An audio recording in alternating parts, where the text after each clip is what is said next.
eyes. Close your eyes. There we go. Hi, Jackie. Yeah, hopefully that works.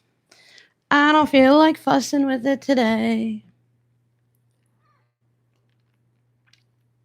Hi, Whiskers. What do you want?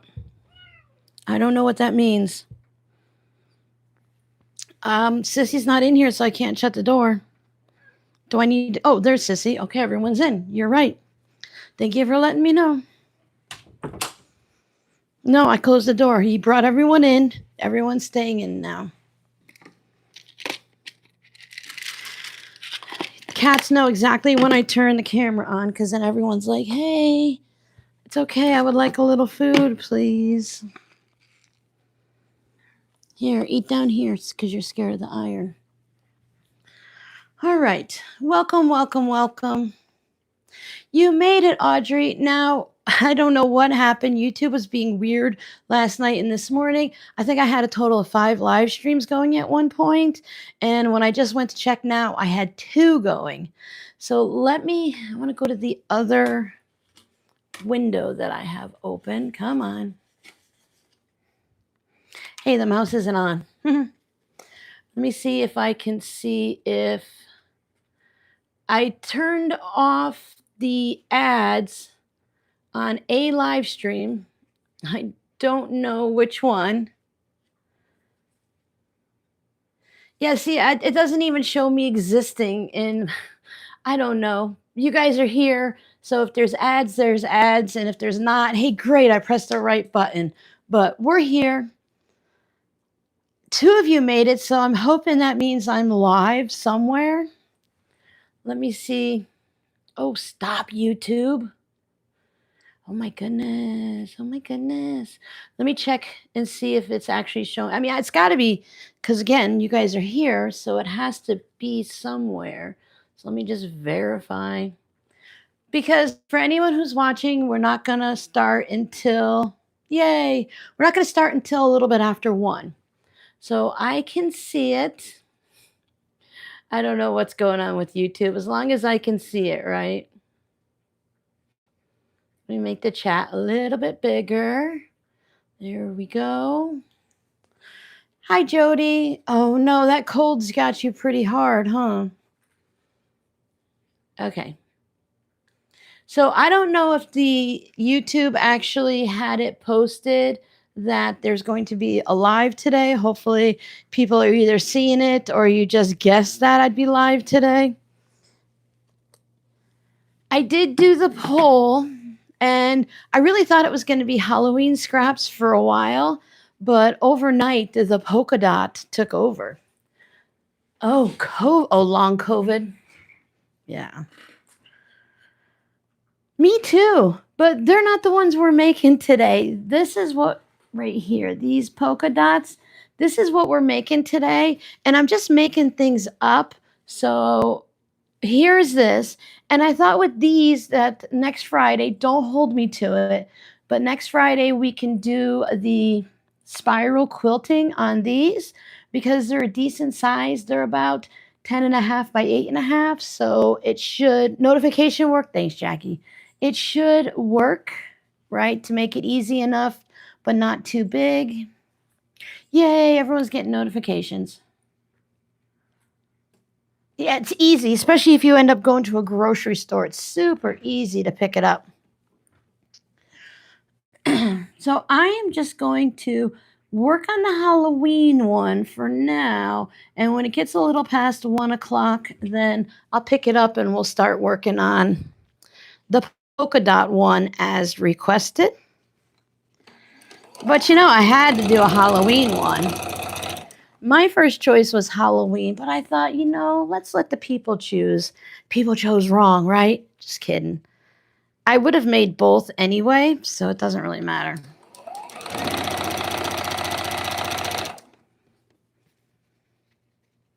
Hi, Valerie.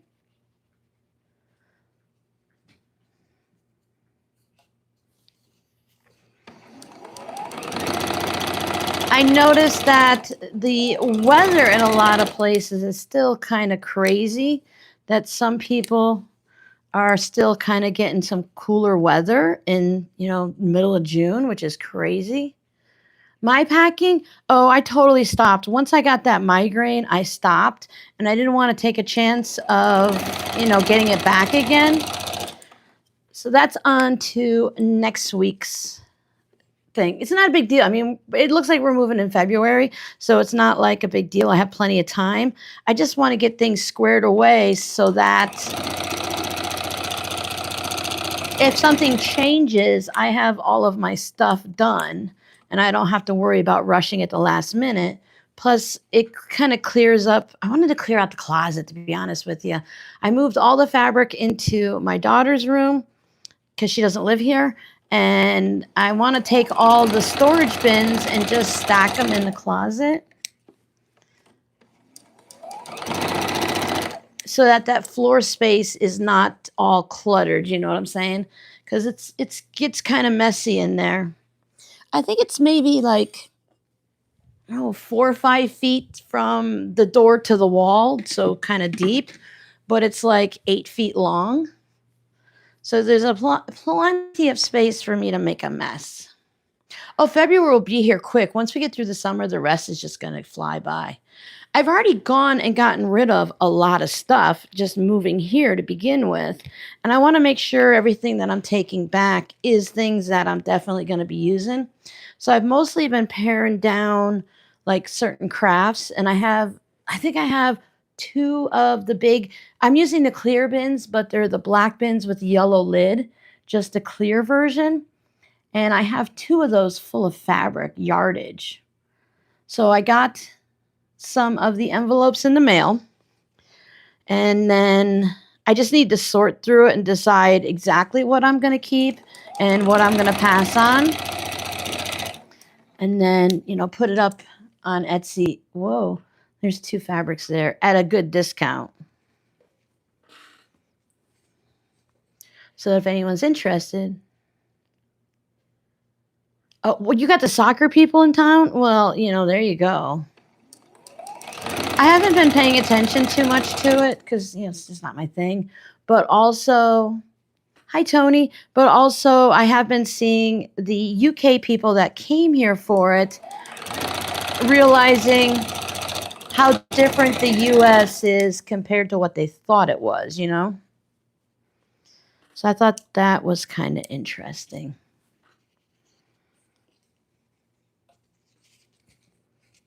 Yeah, time flies. Time flies. If you're like, oh, I've got plenty of time to do that book report or to prepare for the family vacation or to get ready to move. We used to move a lot because Florida tends to be in not turmoil, but like new people come in, old people leave, they recycle a lot, right? So that there's a lot of people coming in and out. Hi, Gwen. So there was many times where we had to move every year because the people that owned the house we were renting would sell it just to not have 2 mortgages or to move out of the state. So we were constantly in flux.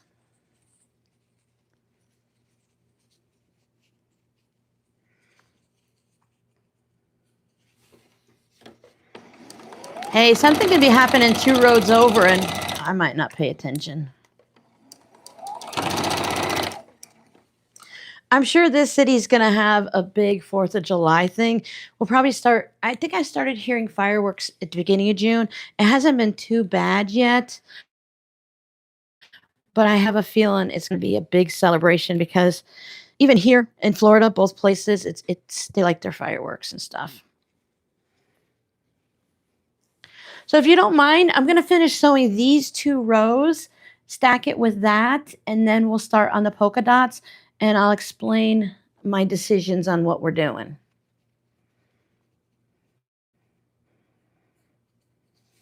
Because we're already, what's today, the 20th of June?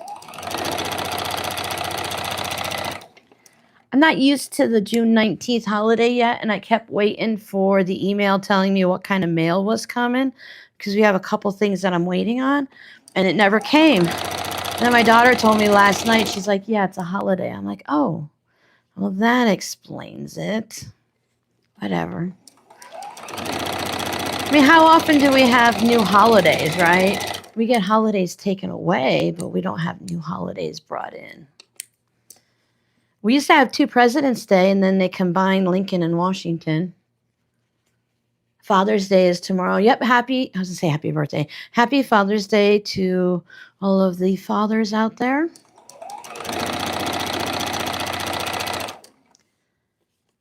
We haven't paid attention much to Father's Day because we don't have any fathers. No fathers, no grandfathers.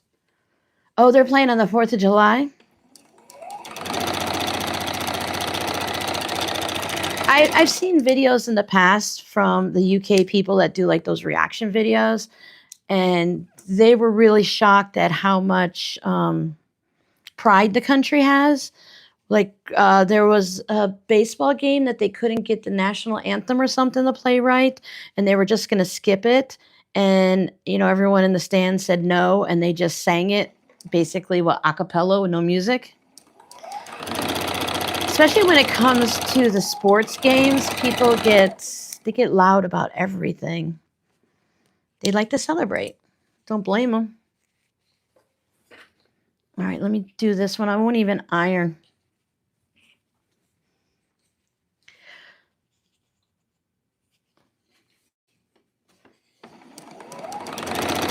I was just looking at the numbers of how many people were here. It's okay. I love everyone that shows up. According to mine, it says 11 people.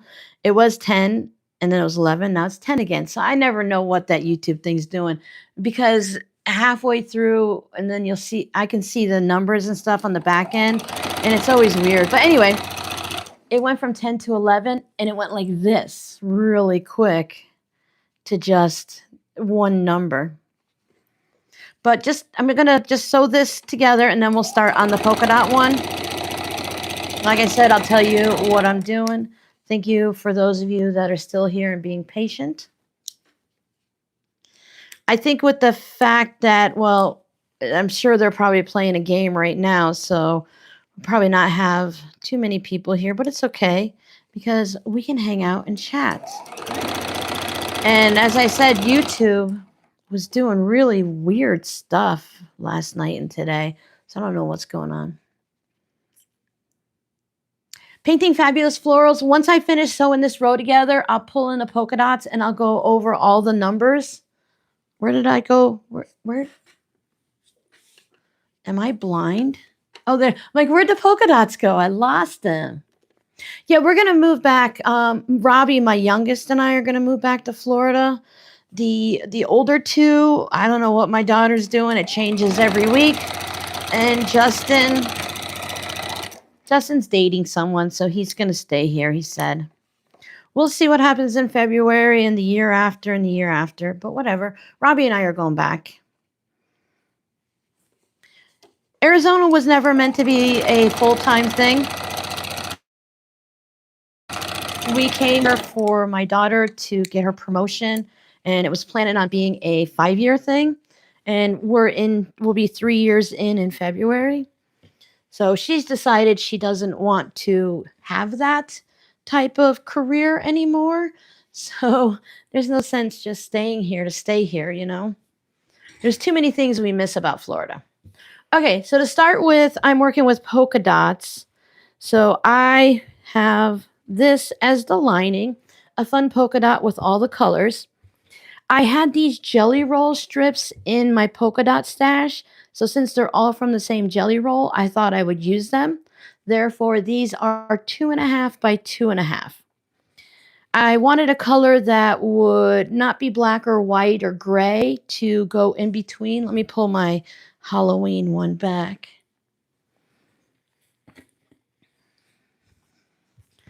So this is what I was going for.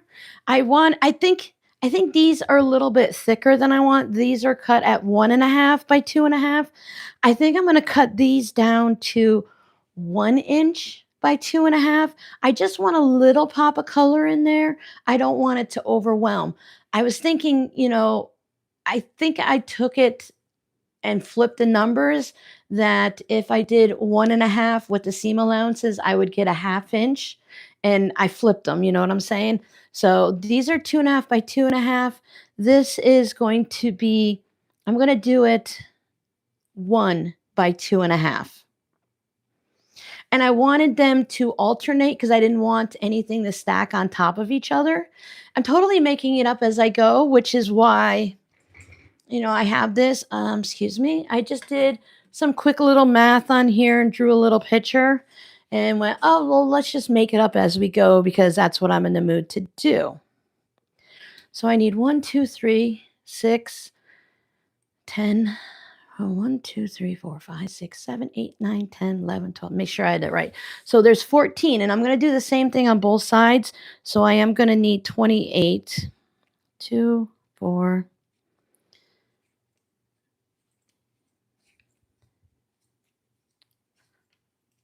16.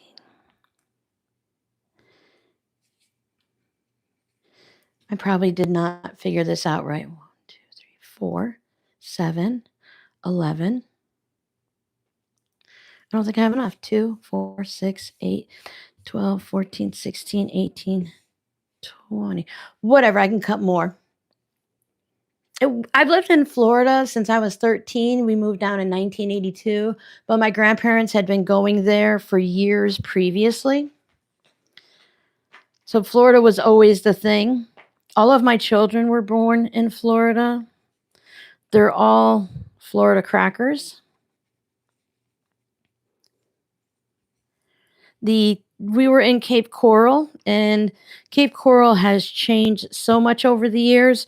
When I came down in middle school, we moved down when I was in the 8th grade, and oh gosh, we were northerners, definitely.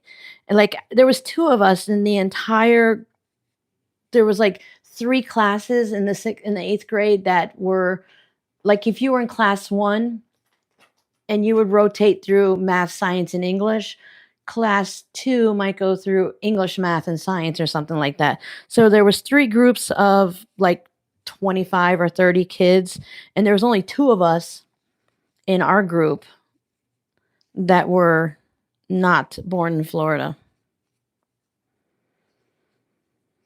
It's a lot more now. Florida has definitely, become 14 blue strips, 13 prints. So but I need 28 for the second side, right, Jackie? So I don't think I have enough. But I have more so I can cut it. If we were to stay in Arizona, I would want to go more north and have more seasons and cooler weather and stuff like that. But yeah, nobody wants to go to northern Arizona. So I'm like, well, okay, if you can't take me somewhere with a little cooler weather, I don't want to freeze, but even though the winters there are kind of chilly, I'm like, I just want some rain and stuff. Miss the humidity, and I just miss excuse me, I need a drink. The carefree, easygoing life in Florida. It's what I know. I'm very routine driven. And once I'm comfortable in a situation, I don't want to change it. And I came here because I didn't want to be left in Florida alone. And all my kids were coming here. So I thought, okay, I decided that I want this to be 1 inch. So we'll start with the one side, and then, I can cut the other side. I have everything right here in the room behind me in the scrap bins. So that'll be easy. It's really pretty up in northern Arizona, definitely.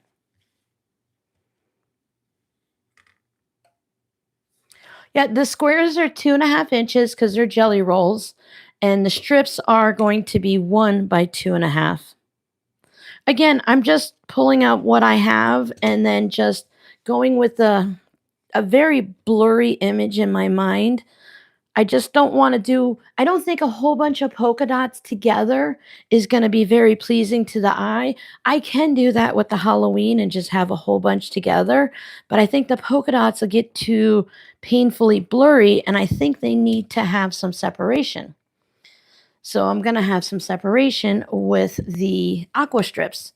Now, I know a lot of people don't like it, but I did it, right?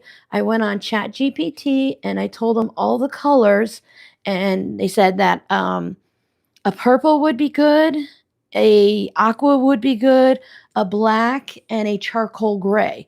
And I didn't want a charcoal gray, and I didn't want the black against the black, although purple against purple would be fine. And these two, this is more, a little bit of teal, a little bit of blue aqua, and then aqua aqua. I think this is going to be okay because of the white background.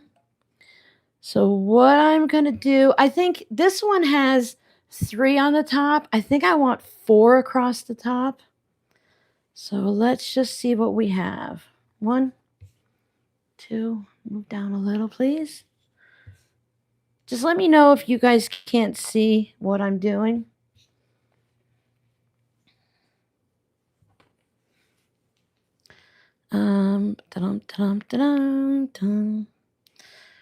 Put the black more. Oh, no, I'll put that there.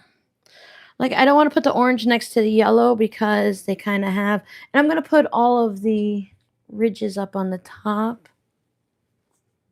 Okay, great. Thank you so much. Hi, Giovanna.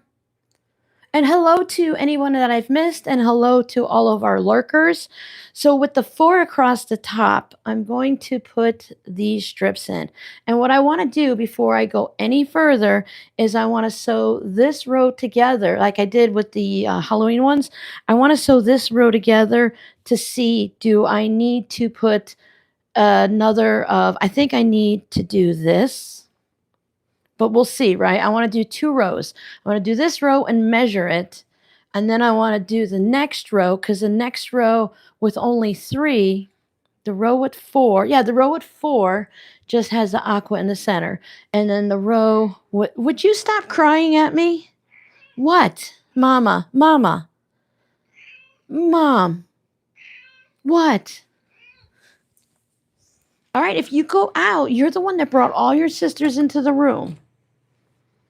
Be a good girl.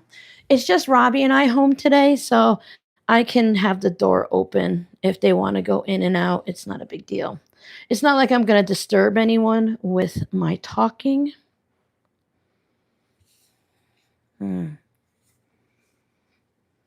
of want to, well, I don't have a black yet. Let's put that black in there. Okay.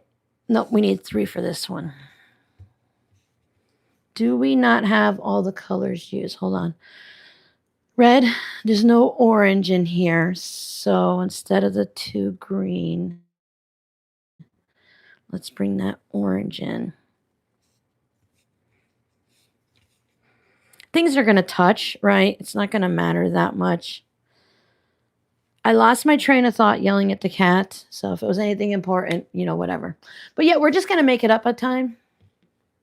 You're practicing putting 2.5-inch squares together and practicing joining intersections. That's really great, Audrey. That's what I did with my patrons the year we were in Florida before moving here, is I was determined to get my 1/4-inch seam. Now, I have tried a few times now using the lightweight fusible interfacing, the gridded one. And you know what? I love the gridded interfacing. It makes a huge difference. If I were working with like small squares or something, postage stamp quilt, I would definitely use it a lot. But for the zipper pouches and tote bags, it takes more work because of having to press the seams open and dealing with I want to try a lightweight interfacing a featherweight interfacing, because a lightweight is still a little bit chunky. It gives great support to the project, but the amount of time it takes to work on it, I can just get it done. I'm really good now at mostly getting my seam pretty good. You just got out of the hot tub? I know some people like go in the hot tub. Okay, yeah, hold on 1 second. I will pull out the jelly roll strips and hold them up to the camera. Whoa, I just broke a thread. Always scares me. Let me pull out my little bin here. Okay. They're like ombre, so they're really kind of wonky to the eyes. I believe someone sent me this when they sent me a lot of their polka dot scraps because they're like, I'm a polka dot lover too, Robin. So here, have my scraps. And I said, thank you very much. I greatly appreciate it. I always do. That sounded sarcastic, but I always appreciate it because you play with your own scraps for so long. Hopefully, the camera doesn't move too much. Okay, so here is the purple. Whoop. Can you see how it's got the lighter bits on it? Here is, I had to use my inhaler, so my hands are shaking, so pardon me. The black and grayish kind. There's a very light gray too. And there's, see how the pink's got all the different fuchsia pinks and stuff? I don't think there's an actual red. This looks like a giraffe. That would be a great fabric for a giraffe. I can't see the comments, so I'll check that in a minute. The green. And then that orangey red. And here's the blue aqua tealy color. There's a lot of like really faded spots on it and stuff. Yeah, there's different size. Well, yeah, there's large size and small size. And then they're all kind of fadey looking. So I already showed you the black. So here's the gray. Look how that gray is all like washed out and stuff. You would think that that's the wrong side of the fabric. And let me make sure it's not. Yep, nope, that's the right side of the fabric. And it just looks all washed out. So it's a really fun one, and I've been saving it in a separate little Ziploc baggie. Because you're home, Mouthy wouldn't leave me alone until I opened up the door. She screamed and brought all her sisters in for the live stream and locked up the door, told me to shut the door, and then she got mad at me because I shut the door. I was talking to Robbie because whenever Robbie is like, she's so much in love with Robbie. Whiskers is the oldest one. She used to be Fat Cat, but she's lost a lot of weight. And she just loves boys. And she goes nuts for Robbie. So it's kind of annoying but cute. Yeah, so I really wanted to use these because, I don't know, I like how the sizes are different and how the color changes on them and stuff. Hi, Mary. I like the yellow. The yellow is good. It's almost like that dot candy on paper, but it's not all lined up nice and neat. Exactly, Audrey. When I'm doing quilt blocks, I take the 1/4 of an inch that my machine does, which is a perfect 1/4 of an inch, and then I move my needle in once or twice, depending on how many. If it's just like a 9 patch, it's fine. But if it's got like a 12.5 inch block that has like 32 pieces, I move it over 2 clicks, and it gives me not quite a scant 1/4 of an inch, but not an exact one. And I can actually get a 12. Oh yeah, my thread broke. I forgot. I can get a nice 12.5 inch, because all of my blocks tend to come out at 12 1/8 or 12 1/4. I know it's me. I know it's either me cutting the fabric or pressing the fabric or, possibly sewing it a little wonky. So I know that I'm a problem child and I just move my needle. It works, right? We do what we have to. Because those people that pretend like they're perfect, they can be perfect, yes, but there's also a good chance that they're doing whatever. Huh. Got this one sitting here. I don't know. That's what I get for talking and doing stuff. Yeah, when you make this the whatever size you're doing, when you're trying to figure this stuff out, make a scrappy block first with whatever fabric. And I wanted 4. So this one goes this way, and then this way, and then this way, and then this one. Okay. Yeah, do just some scrap or maybe something you want to make a pot holder or a hot pad out of. That's great when you're doing 12.5 inch blocks, and see how close you are. So I went through and I will hash, whatever. Robin, perfect. The 1/4 of an inch seam, do the best I can with pressing, do the best I can with cutting. And then when it still didn't come out exactly perfect, then I just move my needle. Because some blocks, they'll tell you too, do a scant 1/4 of an inch, but not everyone tells you. And I don't really believe in the scant 1/4 of an inch, but I do believe in not, because a scant quarter of an inch, in my opinion, is really kind of scant from what I've seen. And I just want to move my needle over once or twice, not 3 or 4 times. So I guess it depends on the person and the machine and stuff, but it all works out. Just find your rhythm. And then if you're susceptible to people giving you a hard time, if I were to say, gee, Audrey, gee, Giovanna, gee, Jody, look at my perfect block and not tell you what I did to get it perfect. And then when you try to make it perfect and you show it to me and I tease you about it on how you can't get a perfect quarter an inch, well, I say do what you have to and then just don't tell people what you did. Because if people online are going to give you a hard time, it might be helpful if I sewed the whole block together. If people online are going to give you a hard time, then just don't tell people online what you did, right? Are we losing Jody?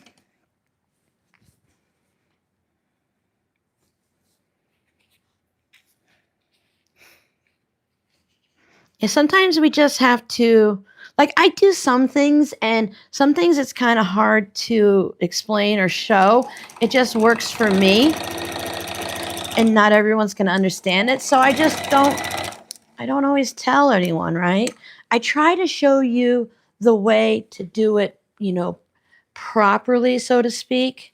And then I think I want to press them all be complicated. I don't want to be complicated. I should press them all to the,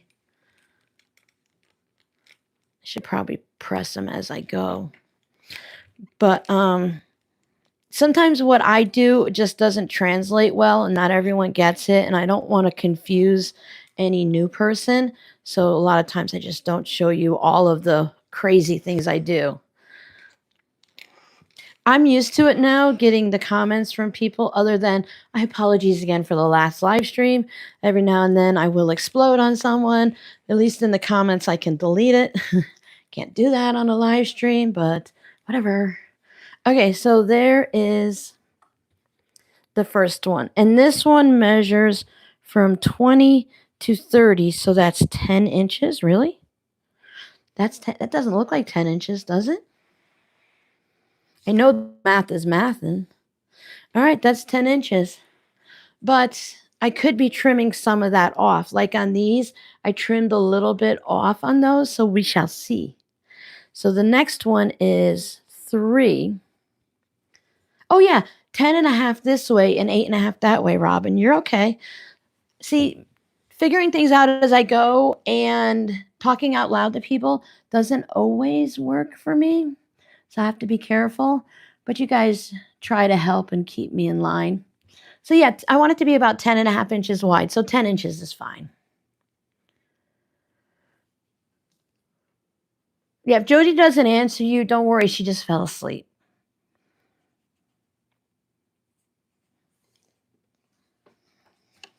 Sometimes it takes Jody a little bit to feel better. Now, projects like this are really fun because the seams aren't lining up. I mean, when I go to put them together, I am finding the halfway point on these, but otherwise, you're not having to match corners up and make everything nice and neat. So this is kind of fun if you can wrap your head around it.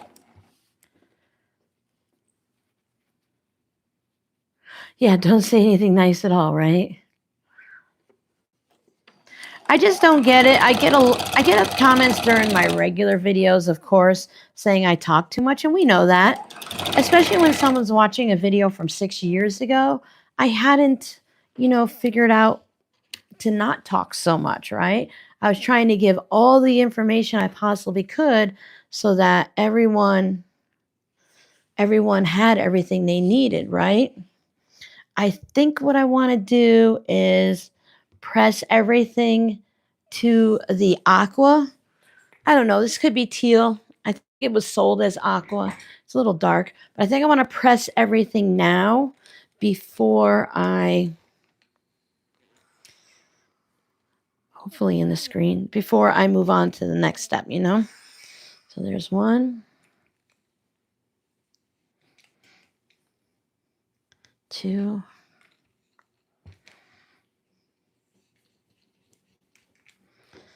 3. So technically, we can build everything right on here.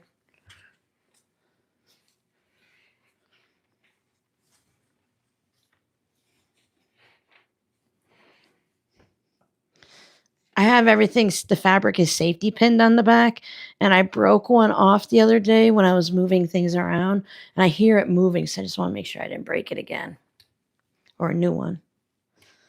Okay.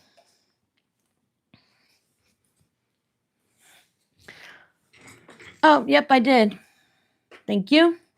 I do that a lot. It's very common here. That's why my patrons, if you're one of my patrons, you'll know that no matter how careful I am in laying things out, somewhere between step 1 and step 12, I have rearranged everything. So that's why Scrappy works really well for me.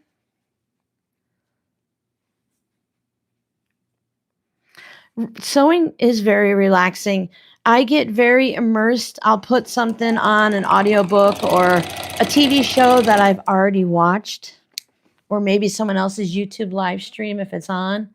And I zen out and do everything. But having to talk, and I try not to do too many things where I make it up as I go. But I figured maybe you guys didn't want to see another Scrappy quilt as you go type pouch, that this time maybe we can do something different. I am capable of doing different things. It's just one of my favorite things. I have a few things that I want to make, but I really need to like not do a tutorial and be on my own with it because I need to pay attention to what I'm doing. I do also make a test block to see how things are going and then use that as an example for when I'm actually sewing the real block. So this should end up being about like that. And okay, so this one's going to be narrower, obviously, because I narrowed this down. And this will be the size right there, like that. I can widen it, I guess, by putting, aqua on both sides if I wanted to. But I'm not making it for a certain size, right? And then I could add more of these, right, to widen it out if I want to go to that 10.5 size. Because this is what I say, it was 10 inches. And then these are a half an inch. So that would be 11 inches. And then after the spiral quilting, it would end up being 10.5. But I'm not going for a specific size. So I can go ahead and stick with this. I can change my mind. Oh, yeah, that's right. I mean, and I don't understand how you voted for polka dots. I didn't vote for anything, but whatever. I like them both. I chose in the beginning, right, by picking them out. I know some people here absolutely loathe polka dots. They don't want to watch me doing it. They don't want to know nothing about it. Nothing, right? But I don't mind. I love polka dots. I have some really small scrappy pieces, this size and stuff like that, that once I go through and sort my polka dots, that, I'll make something with it. I almost went live the other night because I wanted to sort some fabric with you guys, but I really kind of reset my system with the migraine, and I've been accidentally falling asleep at like 8 o'clock at night in my chair, and then waking up at 10 o'clock, and then I'm up till 12, 1 o'clock, and then I'm back up at 5 or 6. So it's really messing with my rhythm. So once I get it back in,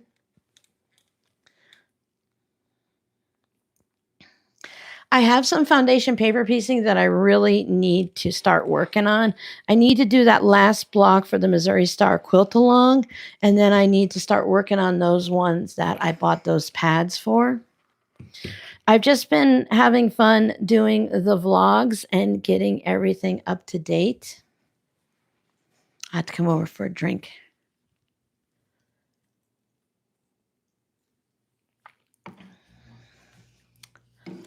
I am drinking. I'm always curious what people are drinking. I have the cranberry ginger ale, and this white cup is one that my husband accidentally brought home from like some type of restaurant that served a Pepsi in it. No, wait, not this one. Those are the red ones. This is just a Tupperware cup and it's just a perfect size. It's more than a can of soda, but if I want to put a certain amount of ice in it, it's the perfect size. But I had a half a can left over from yesterday that I had put in first and then I'll have the new can. But yeah, I really like this. I like being able to see the color through the cup, and it's the perfect size to hold on to and stuff like that. Okay, so now we need another row of 4. Yeah, I don't understand why on like Facebook and Instagram and stuff, people they're like, "I don't like what you're saying." I'm like, "Well, why don't you just scroll past then? If you don't like what people are talking about, do you really kind of need to have to say these things? Like, do you really need to be here? You can just leave."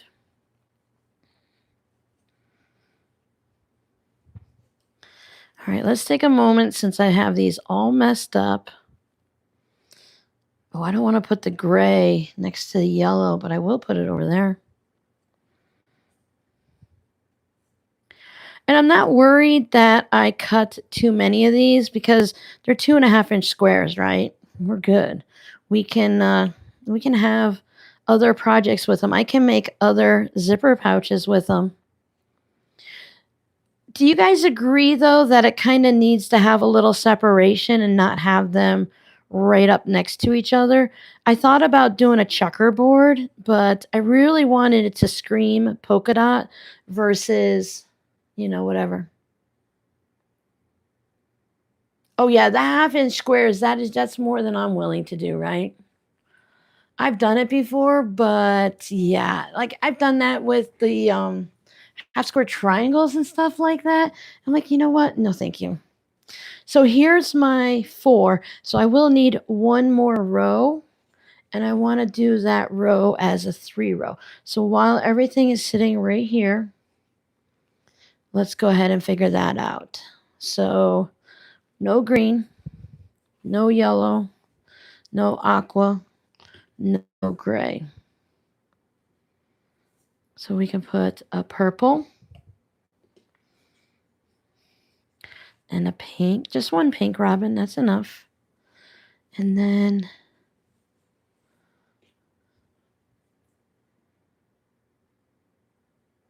when we're done, if I decide I want 4 on the bottom and 3 on the top, I can spin it around, right? Because there's 4 rows. So if I want like that, if you want more at the top. Now this one I can't because it has directional fabric. It is that way and then that's it. Because it's too light. I agree. Yeah, it's much easier on the eyes, definitely.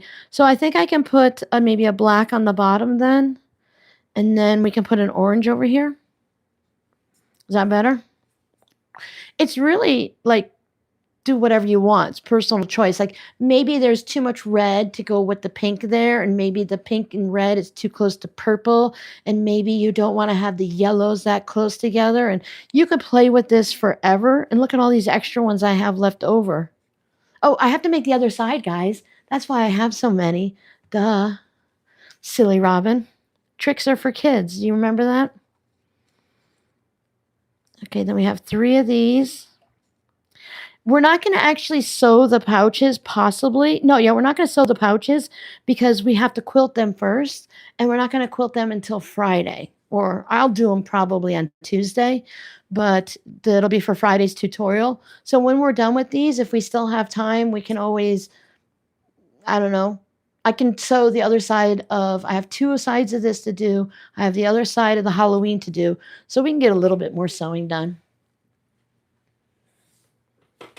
You don't know about, the black is very faded and like when you have black blue jeans, when you have black jeans that are really old and faded, it kind of looks like that. So I don't, it kind of balances out the light colors without it being really bold. That's why I also didn't put black for these strips because I wanted something a little fresh and summery and a little bit different.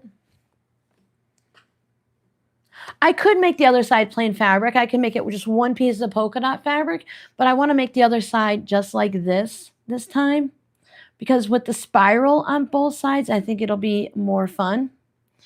Now, I'm not going to sew 2 rows at the same time because I know that would really totally confuse myself. But I know I can do this. Well, I hope I can do this. Yeah, we've talked about that many times, Giovanna. Like we've chosen to put, Giovanna and I have chosen, we've chosen to put a solid fabric on the back. Like the Halloween one might be fun that way. But I want these two to be the full-on patchwork. And I think the spiral quilting will just be really nice on these. I'm thinking if I can find either a light blue, but I'm hoping I have an aqua that's lighter than this color that I can use. And then I'm going to do that one in purple. Yeah, the screen is really hard to see. Yeah. I don't care much for ice and drinks, but sometimes I just want it to be very cold. And certain drinks, like to me, ginger ale and Sprite, they taste the same to me, whether they're watered down or flat. Like I'll just put the can in the refrigerator at night and I'll have it the next evening or something like that, and it'll be fine. Yeah, the small screens on the phone do make it a little bit harder to see some things. Yeah, I think the purple thread will be really nice. I just have to decide. I don't want it to go, thinking to go a couple shades lighter. I know I have some purple that's lighter than that, but I want to see how light the purple is, you know? And then I lay these right back out. Oh, here's number 4. So yeah, I'm going to iron these. Let's move this up out of the way. This one goes here. That goes there. That's going to confuse me, and you guys will remind me that they're there. So I want to press to the aqua E. This was the one, the aqua fabric was the one I was going to use for my spider web salvage quilt, but I decided it's not the right color. It's leaning more towards the teal than the aqua that I want. So I'm just using it wherever I want and feel no guilt. The dots are from jelly roll strips. So they're 2.5-inch strips. So they are the pre-cuts.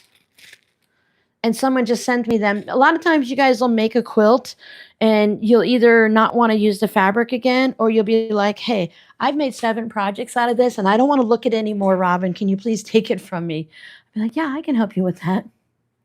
Because it's exciting to me because I haven't worked with it before. Someone made a whole bunch of 2.5-inch half-square triangles with a kind of a like a light blue, almost aqua-y color.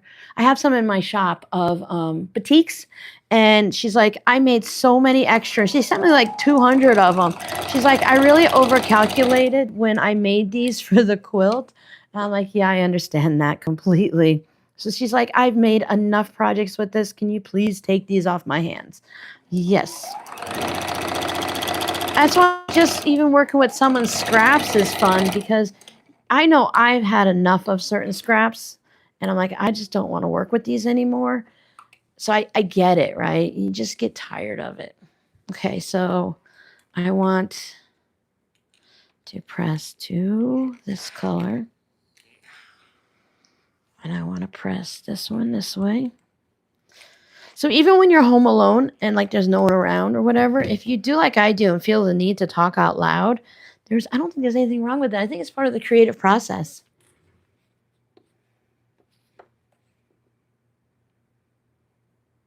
Oh, to make like this fabric and then put the dots in between? You paid my rent? Oh, you hit the thumbs up. Okay, I got you. I got you, Giovanna. I got you. Can you zoom in on a live stream? That's good.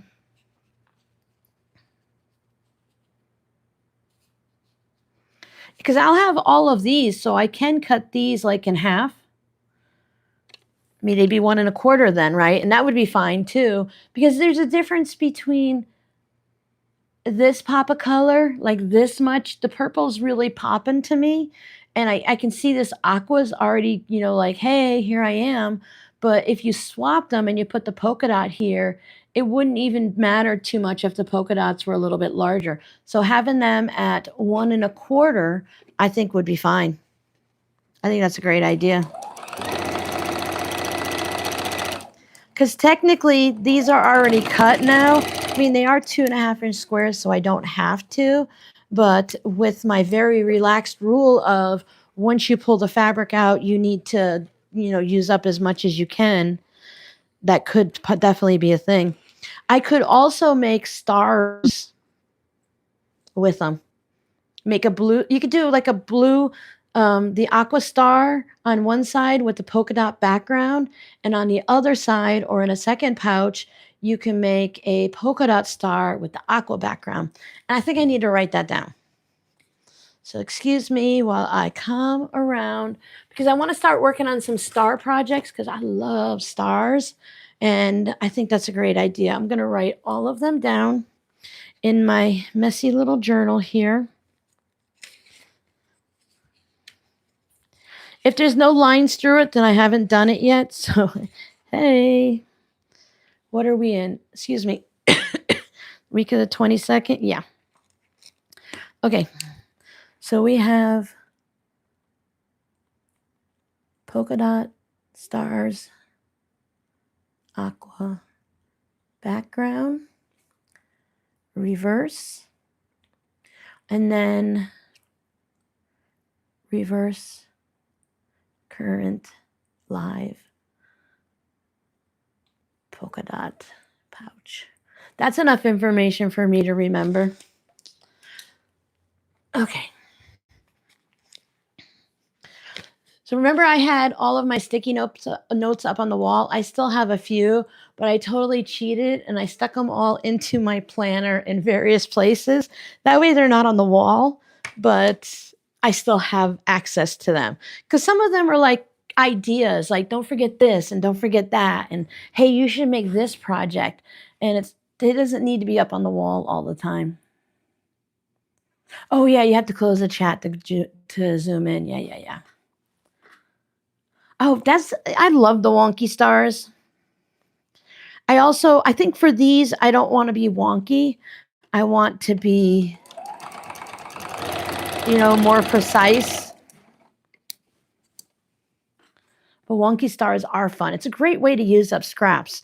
If you have like background fabric and then, just make your wonky stars. And you can even do every other.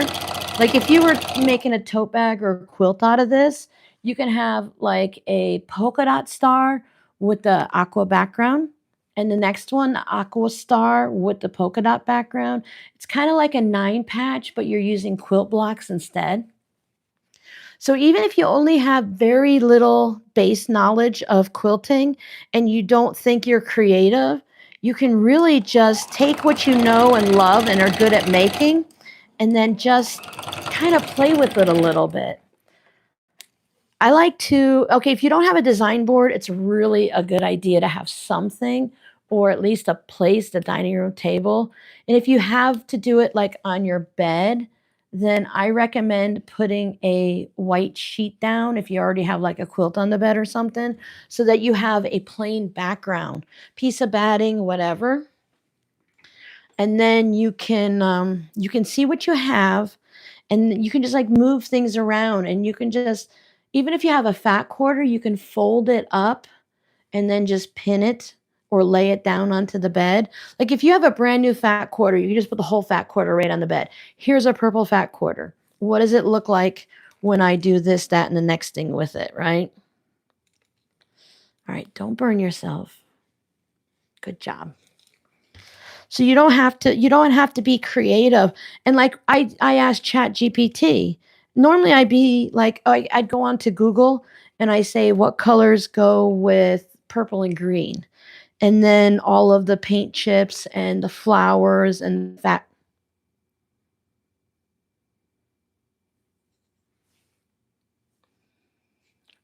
What am I doing? Oh, I think I moved them around, didn't I?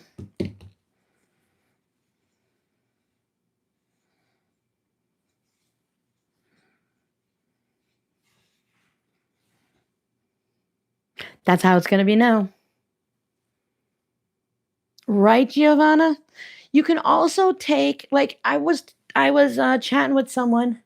I'm pretty sure I was chatting with someone on either a comment or a post here on YouTube that we were talking about making the economy block like we did over here on the wall that you can't see of the community quilt. I wanted to do it with all flamingo fabrics, and I was thinking to put a flamingo in the center, and then the next square to be black, so it's not that big, and then the final square to be like a pink or something like that, right?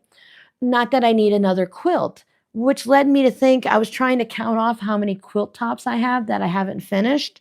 And I thought, well, that might be a fun show and tell, which then led, this is how my brain process goes. Well, how am I going to show you guys in a video? So here's where I'm going with it. If you don't have a design wall, when I go to do that video, my plan is to pin it to the curtains, because I have a large window over there, to pin it to the curtains, the quilt top, and have it that way. So if you don't have a design wall, you can pin a piece of batting to the curtains, or you can use like clothespins or something and hang it from the shower curtain. If you don't want to like put holes in the wall, put pins in the wall or whatever. And then you can have a design wall that way. You don't have to buy anything new unless you need clothespins or pins or something. And that'll give you an opportunity to be able to stand away from it and look at it. Those look so crazy in my camera shot right there.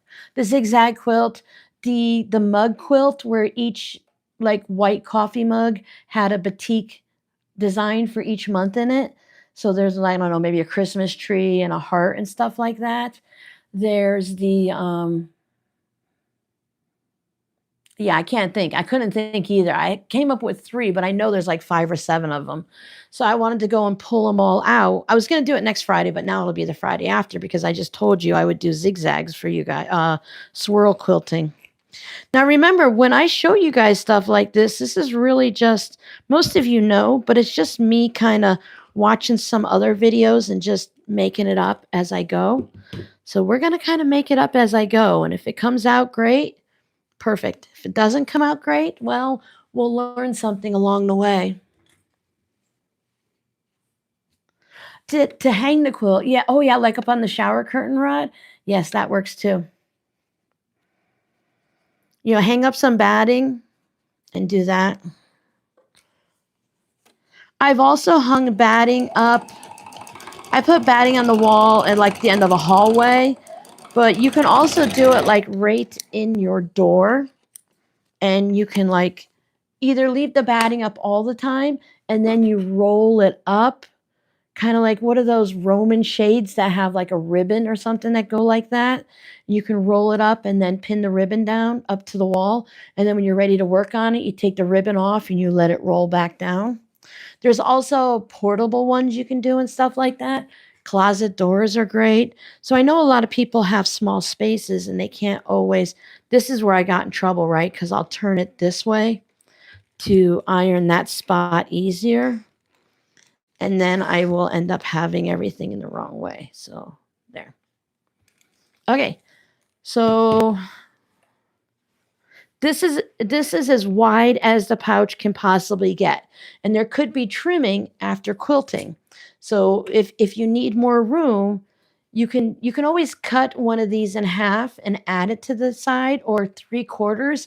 But in my opinion, if you're cutting it from like yardage or you already have the jelly roll together, that works out. But if you have 2.5-inch squares, I would just sew the square on. So let's see how wide this can possibly be.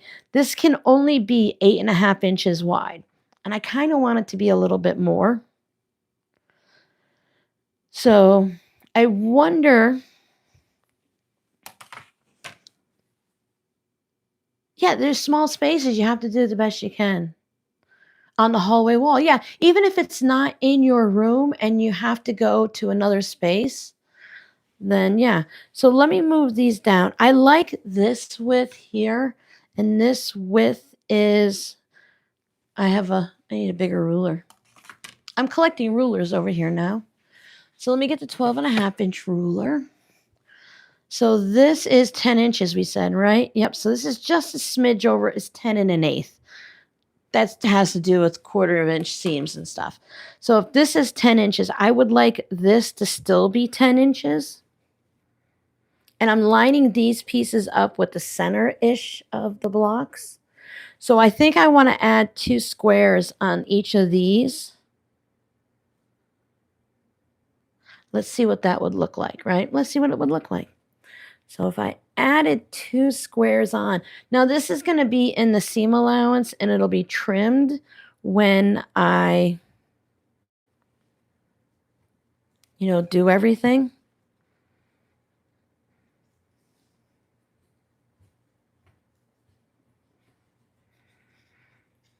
And you don't have to sew everything, right? Because once we sew it, this is about what it'll look like.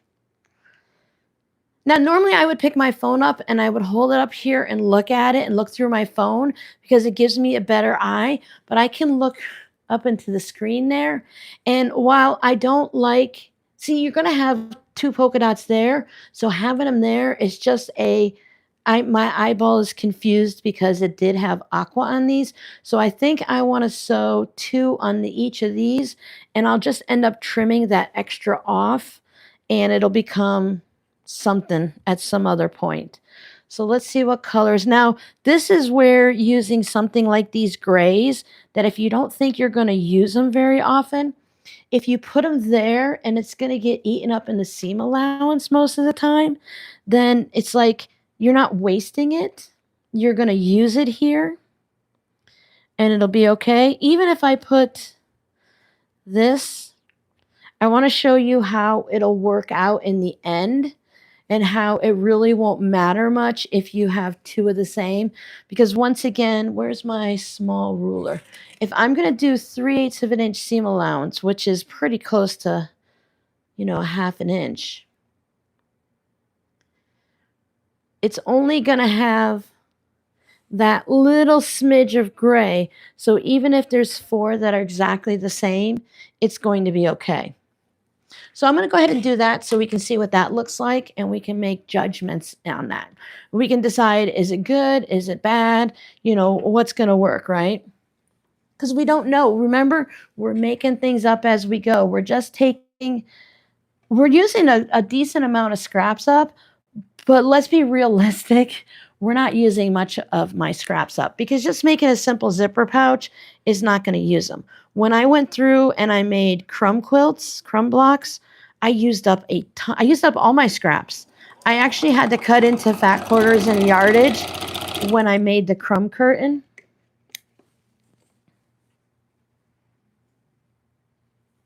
Okay, that piece is the 1. This piece is 2. Okay. If we mix them up, we mix them up. So I don't think there's much chance. Like when I make pumpkin quilts and stuff like that, I do go through a lot of my orange fabric, but I don't go through a lot of my fabric. I'll have to purposefully make projects with, let me see what's on my shelves. I definitely need to do something with the blue and the brown. Purple's pretty full, but there's a good variety in the purple. So I'm kind of happy with it, even if it's almost up to the top. Oh, and the green's pretty full too. So I need to get my butt in gear and start doing some stuff. You don't have, wall free. Giovanna, I was reading it. I don't have free will to save my life. I'm like, no, I know Giovanna's got free will. She does whatever she wants creatively and however it works. Is this still the first one? We didn't put black up that high, did we? Maybe we did. I don't know. And once I have the front figured out, then I know what the back's going to be.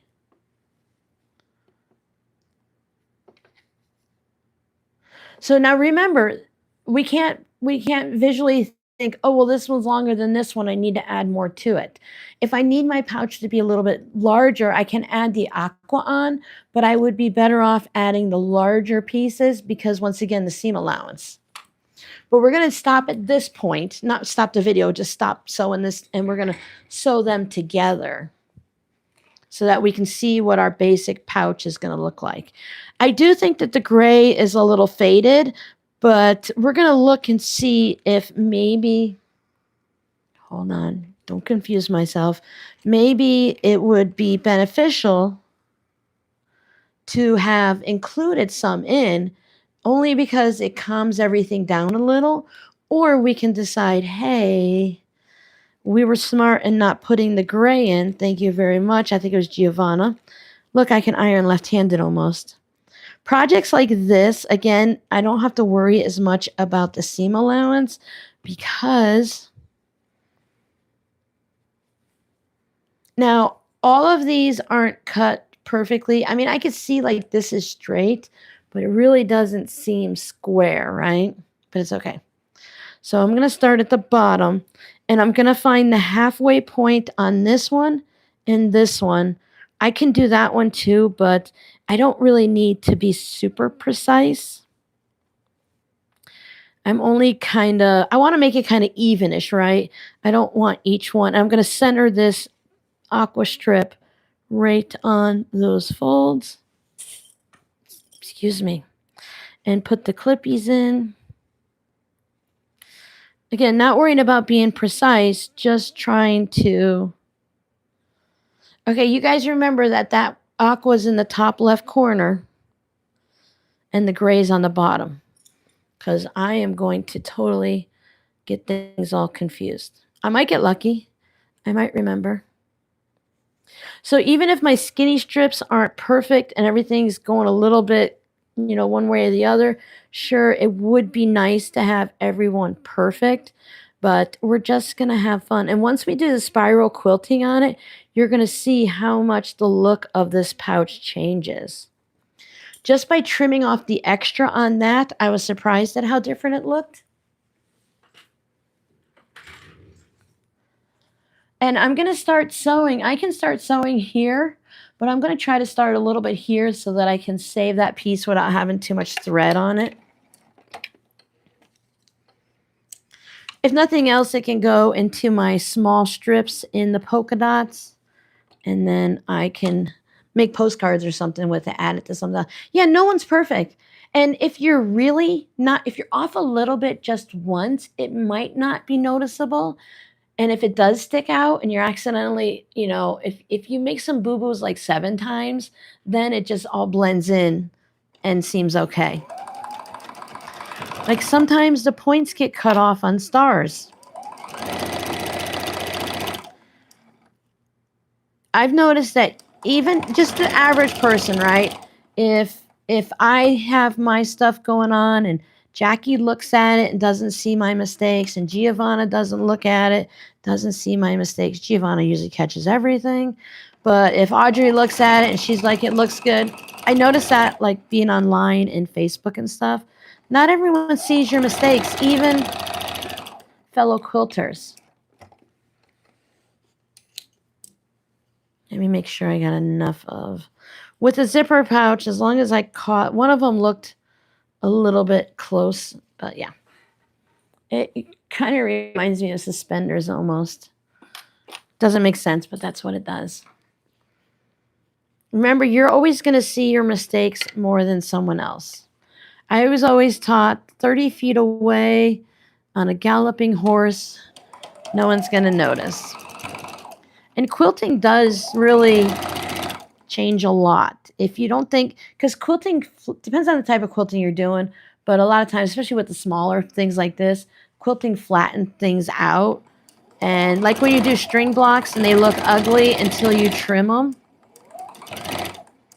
And then they look nice again, right? They look a lot better.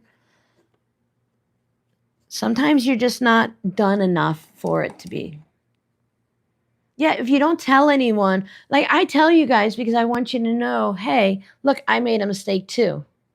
Just because I make videos on YouTube and I can wing, you know why I wing things like this? Because I can't follow a pattern. I always end up messing up somewhere. Plus, not all patterns, just because you paid for a pattern, doesn't mean it's 100% written correctly, right? Sometimes they just designed it weird, or sometimes there's a typo that wasn't caught. And even though they have testers and stuff, things slip through.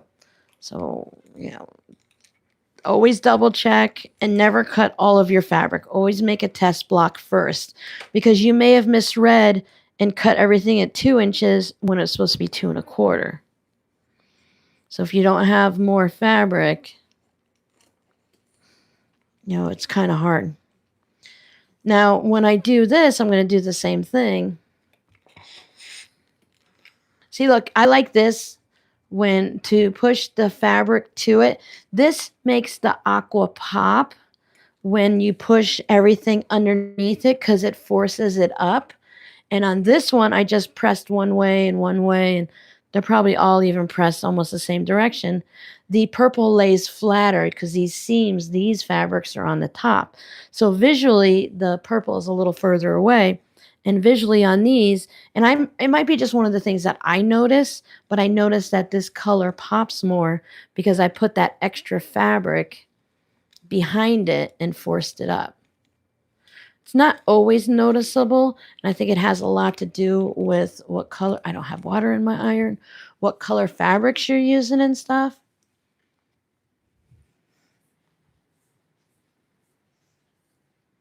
I was counting cats. Whiskers never came back.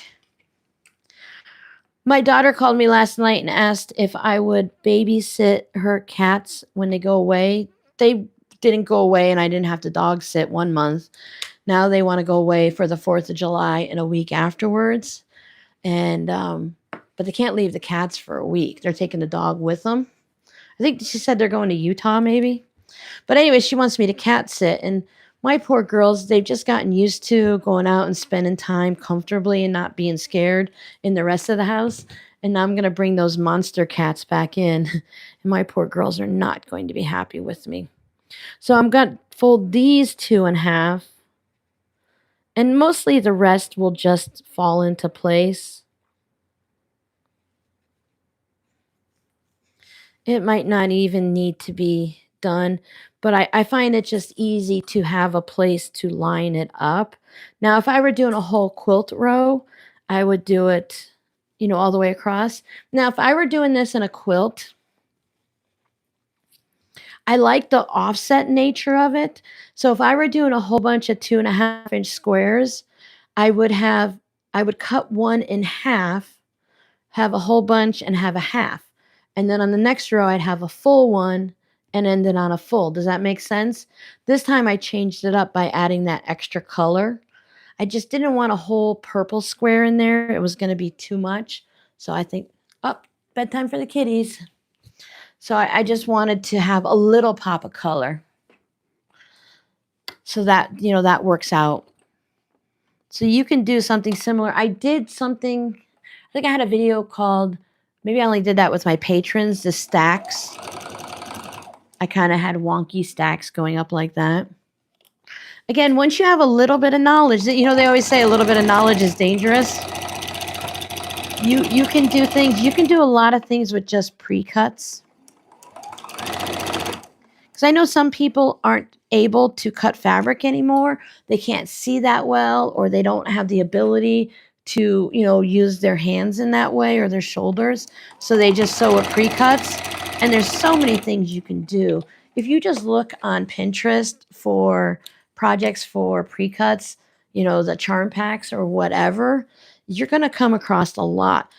I know I have a board that's just full. I have a board. I most of my boards are private on there. I have a board for charm squares, flying geese, things like that.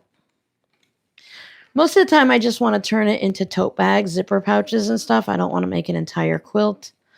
That's just not what I do anymore. I kind of like having something finished. Plus, when you put things in the shop, you can only sell so many quilts. Now, yeah, sure, you might make, $800 this month selling a whatever size, we'll say lap size, twin size, whatever. But you might not sell anything for the next 4 months or something. Okay, so I want to trim these off so we can get a visual of what this is going to look like. And then we can decide if I totally screwed it up, which I did not, Or, the conversation really comes down to not if Robin screwed it up, but would we want to do this again? This square is in a little bit further. This green one sticks out. So I'm going to line up for this time. It's a 7-inch. I'm going to line up an inch size on this seam, and I'm going to push it over so that I'm right there. And I will take off a little of that green and those two grays. Now for me, I can save these two. They are, they're 1 3/8. I'm like, they're between 1 1/4 and 1.5 inches. So they're 1 3/8. And these could go in between something else very easily, or they can be part of my basic scraps and become a postcard or something. So once again, now this time I'm going to check on the side of it, and I'm going to check a line here, and I'm going to trim. And once again, I'm going to lose some green up there. Okay, so now this is what we're looking at here. I know it's crazy because of all the polka dots, but that is what. Now, I think these grays are pretty good, and it's going to, again, disappear in most of the seam allowance, so it won't stick out too much. But even just having, like, the short rows all have that gray on it, and all of these have full polka dot squares, I would be fine with that. So I think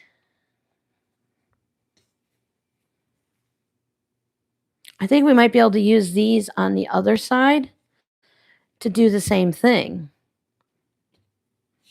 Let me get rid of this junk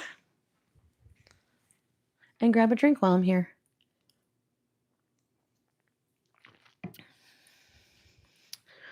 So I like it.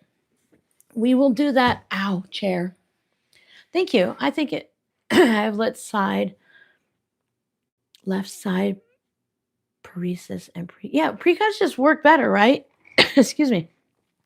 Sometimes that's just what we need. Plus, like, sometimes my brain just doesn't work, and that's why using the Quilt As You Go with the various scraps, it doesn't really matter then, right? I can sew before a migraine and after a migraine, pre-migraine and migraine hangover is what they call it.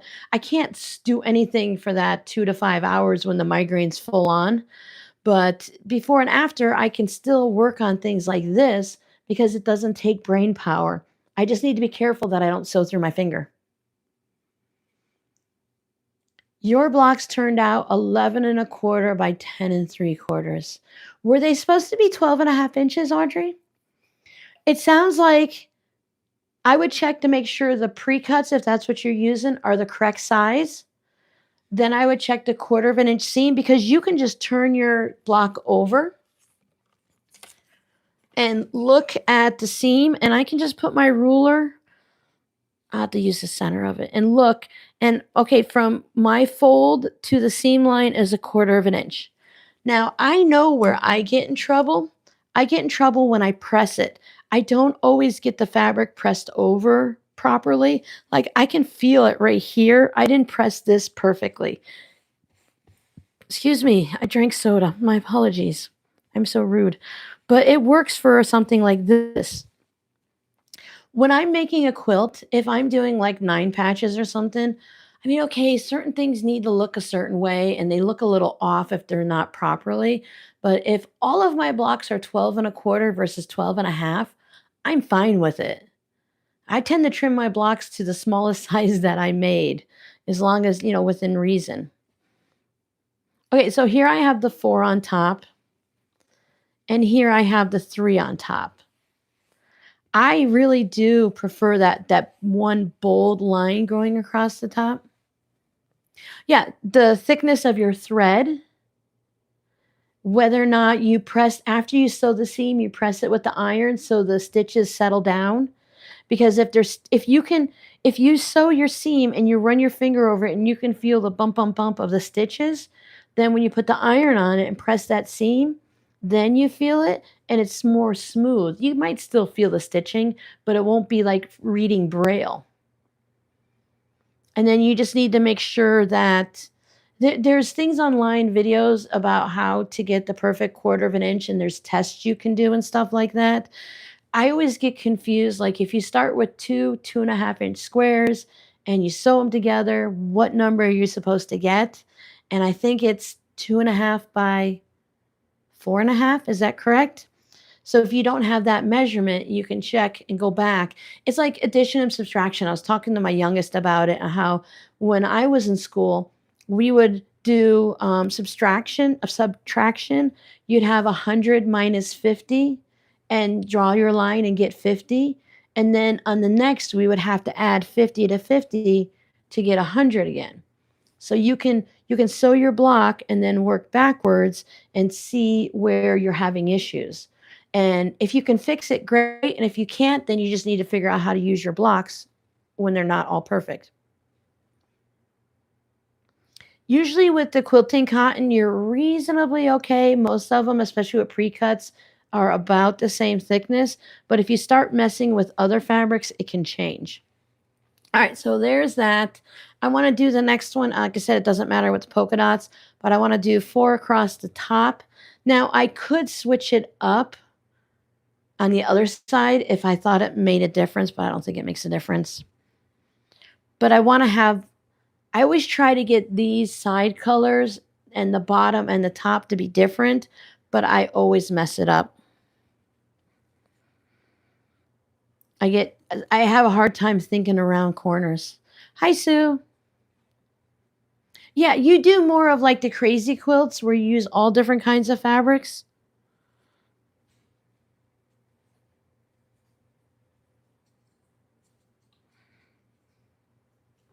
And even between these, I can choose between this one and this one. This one has more of that dark color on there, so I might want that. I like to have like my bolder stuff at the top and the bottom sometimes. And like the favorite things go in the center. Yay, yard work's done. Woo! Okay, so now we need, did I already trim all of these? Yes, right? Yeah, we're all 1 inch. So I'm going to need to pull this fabric out and cut more. I bought 3 or 5 yards of it, so I know I have plenty. I'm just working with the scraps. I'm not even touching the yardage. And then, okay, the next one needs that gray, right? So we need a gray here and a gray here. We'll see if we can get away with just using that. Oh yeah, I have 3 of the aquas left. A 1, ha ha ha. A 2. Actually, I was doing the Tootsie Roll Pop. A 1, a 2, a 3. Crunch. Okay, so this row gets the 3.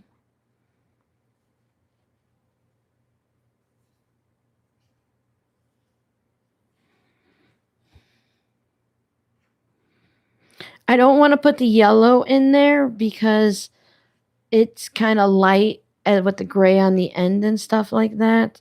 So I think I am just going to go ahead and put a black there. And then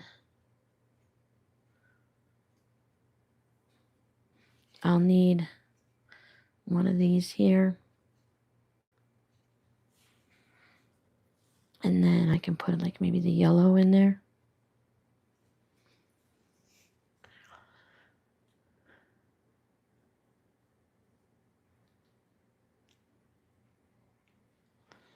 Rain.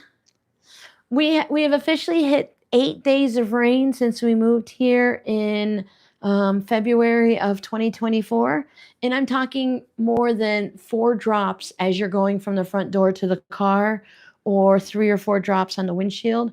I think we've had 2 or 3 of those days where the backyard actually had giant puddles, and we can consider it sort of flooded.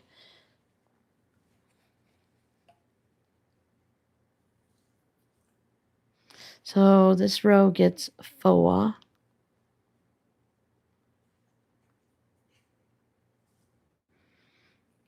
I'm losing my momentum here. And then 3 on the bottom with the 2 gray. See, look, if that works, then we didn't even waste it. 2 pinks, 2 orange, 2 black, 2 green, 2 purple, 2 pink, 2 orange. So I only have 1 aqua in there. I'll put aqua there. And then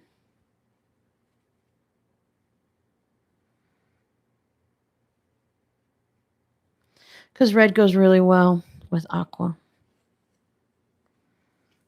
Okay, so I need to set this aside, find the aqua bin. I have to put these polka dots away. Can't get one bin out before I put the other 2 away. I think I have enough polka dots to make like a lap quilt at least. Maybe a little larger if I have background. Robbie and I did. Yeah, we went out and we walked out on the AstroTurf and everything, and we watched the rain. It still smelled like dusty pennies. It didn't clean the sky because we had a dust warning. And from what everyone says is if you get a dust storm, it's rain follows it. So there was a dust warning. I didn't go outside because the dust storms at this location, at this house, haven't been. We've seen like 2 or 3 of them. They haven't been very big. It's usually more of a problem when you're like driving on the highway. And yeah, so it wasn't very much of anything. Is this 2.5 inches? Yes. So, yeah, so we didn't see much dust and we didn't get much rain. I didn't have to even worry about changing my filters or anything like that for the AC. Yeah, it lasted for a whole 1 Mississippi, 2 Mississippi. We went out in the backyard. We checked the left side when you're standing at the front of the house. We checked the left side to see how much rain was over there. And actually, I cleaned the whole back porch and hosed it down, and then it rained. So the whole cement was all dark gray, so it all got wet. And then we went to the other side of the house from the front. It's the right, and I could see the sky actually look like a rain sky in a rainstorm. And but we came back in the house. I went and checked the front yard, and it was done raining. So it rained maybe 5 minutes, if that. Robbie knows. He came and got me right away because we've been talking about the rain and stuff, and he came and got me right away as soon as the drops started to happen. I'm like, good job.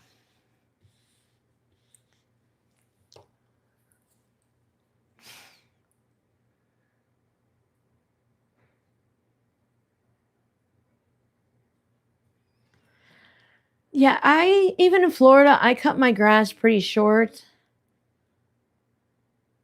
Oh yeah, we don't well, it's the desert. I don't even know if we need rain because everything is so different here. Like I have Bermuda grass that I put the seeds in for the front yard. So I know Bermuda grass has the roots that go like this in Florida. When there's not enough rain in the dry season, you can actually trip over them because they get quite thick. Like one of those kids toddler crayons, it gets really thick. Here, the roots go straight down and it comes up tall like this. So when you step on my grass, the grass next to it is like this high, and your whole foot gets buried in the grass. That's how deep my grass is, but I can't cut it much more because the roots are above the dirt. That's how Bermuda grass is.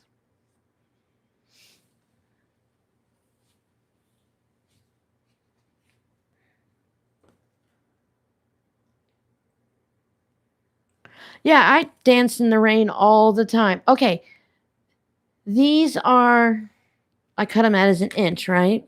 And I need 1, 2, 3, 1, 2, 3, 1, 2, 3, 4, 5, 6, 7, 8. So 2,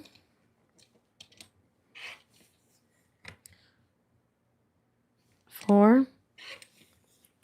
When you're cutting like this, oh, I don't even know that this is actually 2.5 inches.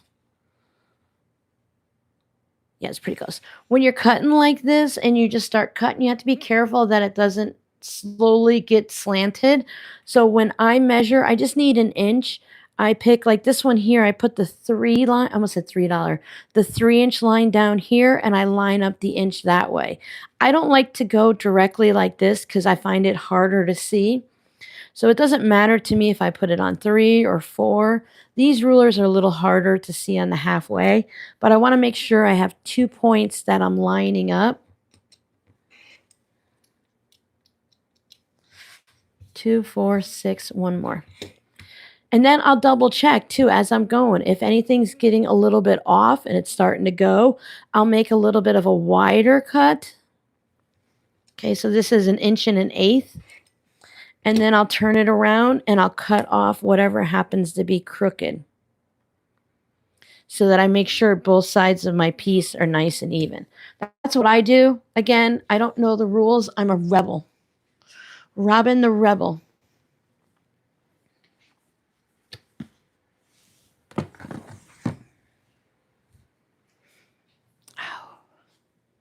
Speaking of Robin the Rebel, let me just show you something. These are going to be coming out in July, just so I don't know if I've told everyone, but I am working on more of the Santa, and I have the green elf ones. They're all in the other room right now. This one, I used batting and the fusible. I need to fix it because it has the zipper part right here is weird. I know it's hard to, there we go. The zipper right there is weird. It's being goofy in there. Come over here. Oh, you guys can see. Yeah, so it's kind of weird and folded because there's too much bulk. So I need to pull the inside out, remove the seam, and take the bulk out of the batting and redo the zipper or something, so I don't totally waste it. Or I could always put it in the shop at a discount. I haven't decided yet. Depends on what kind of mood I'm in when the time comes. But I have maybe 12 of those and 6 of the elf, and I'm working on the coin pouches, and then I want to see if I can get at least a Santa tote done. I don't know yet. I see we're running out a little bit of time. There's only a week and a half left. But I have the whole month of July to post Christmas in July, right? So that's what I'm working on.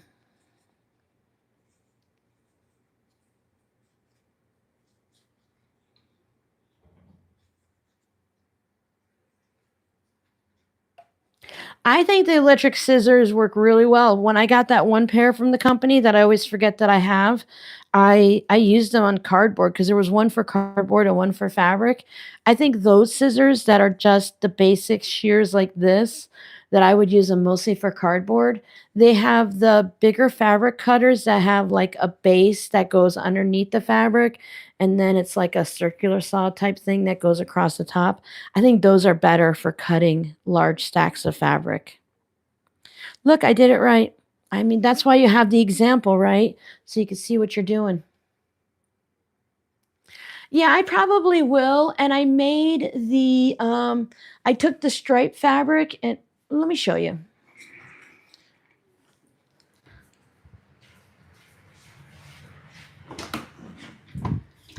There are 2 Santa ones in the shop because someone requested them without the striped fabric, and then they never purchased them. And everyone who got excited for them, they didn't want the ones without the striped fabric, and I don't blame them because it's just so much nicer. But I made, so here's what they look like. So I have a bunch in here, and I made key fobs to go with them. So it's going to be the pouch and the key fob. Now for the elf ones, I still went with this because it's like a candy cane. So, and they have the green and white stripes. I was able to find this one at Hobby Lobby. The only place I couldn't find it at quilt shops, couldn't find it online. Hobby Lobby was the only place. And I made 2 different ones. I have the red with the pebbles, and then this is a red that's kind of like splotchy, painty and stuff. So I don't know if you can see the difference. But you'll be able to see the difference in the Etsy shop. So if anyone wants to claim any of these now, I don't know. I think I'm going to hold off on, I shouldn't say that. I want to put them all in the shop at the same time because I don't want to make any more until Christmas. I want to make some more Santa ones. So they have the little swivel clip Well, don't tell me that swivel clip isn't going to work. Didn't test that. And then so you can take it. Uh-oh. Guess I didn't think that through either.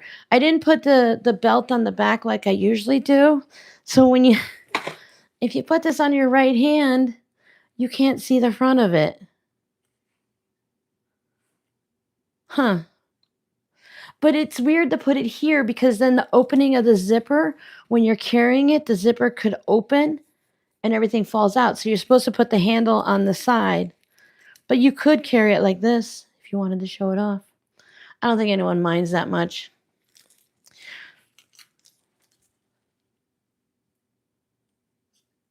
Exactly, Jackie, right?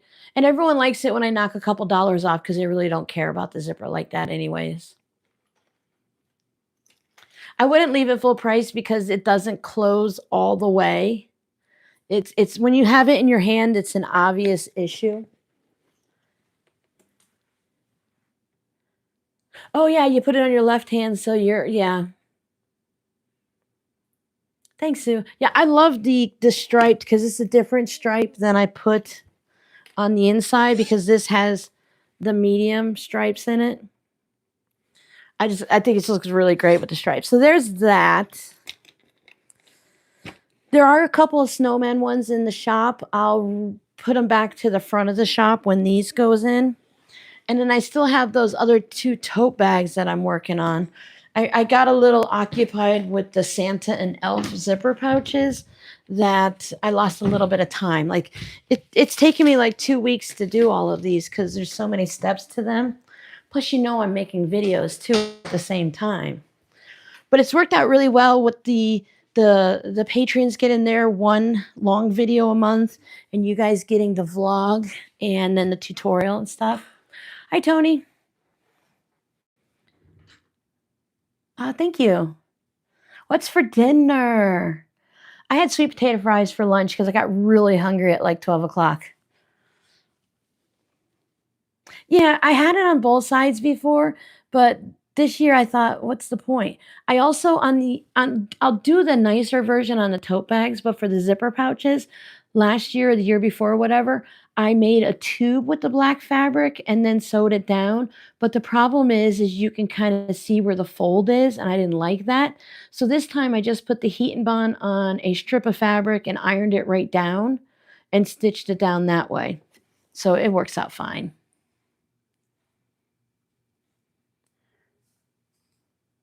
I'm going to sew these row by row because I will 100% confuse myself.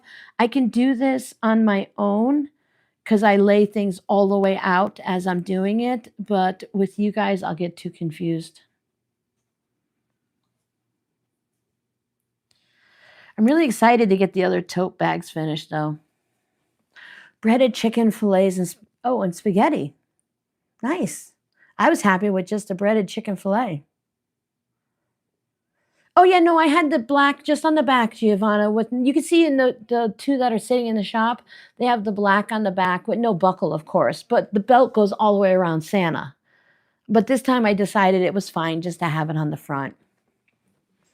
Because with the tote bags that I'm working on, is I have, you guys remember, I haven't touched it since the citrus one. And then I think the other one I was working on with my patrons, maybe. And this one's a fairy tale. I think this one's really pretty. So I had leftover 4 patches, and then I just added some extra fabrics in or created new 4 patches, I think, to make sure I had enough for 2 panels. It's got unicorns and flowers and magical fairy dust and stuff. So I think this one's really pretty. I'll have to come up with, I'll see what I have for fabric to get for the handles and stuff. The lining's not as big a deal, but the handles are important to me on which fabric. Yeah, isn't it really nice? The nice softer pastels and stuff like that. There may or may not be a mini quilt in my shop with those fabrics. I know I made a mini quilt or a pillow or something. I just don't remember if it's sold.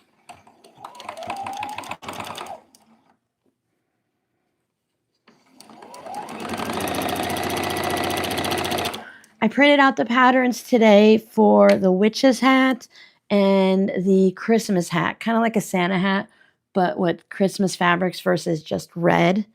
So I need to get some faux fur, and I was going to go up when I went to my pain management doctor because it's just halfway.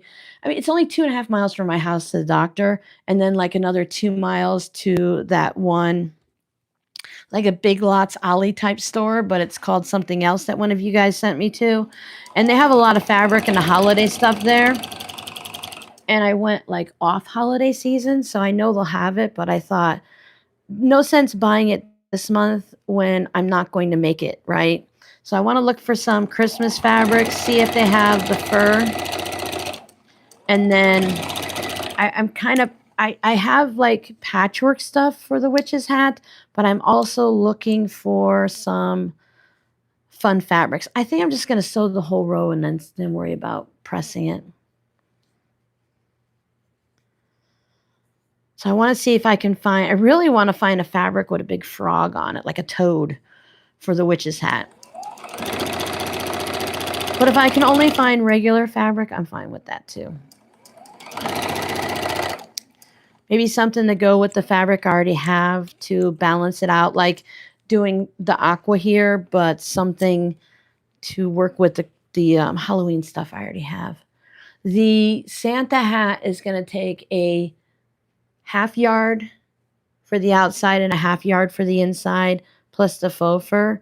But the witch's hat takes a yard for the outside and a yard for the inside, plus some specialty things to keep it nice and like stiff, but not hard, like firm, not wobbly and fluffy like. So I'm really excited to get started on those. And I might try to make some of the mini hats again too, but we'll see on that.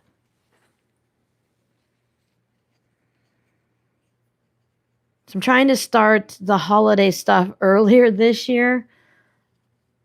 I'm not really drawn to too many summertime things. I like the totes, the citrus tote and stuff, but I'm really, when you're crafting and stuff, when you're making it to sell versus for yourself, it's kind of like more of you work outside the season, you don't make Christmas stuff at Christmas time because then it's too late.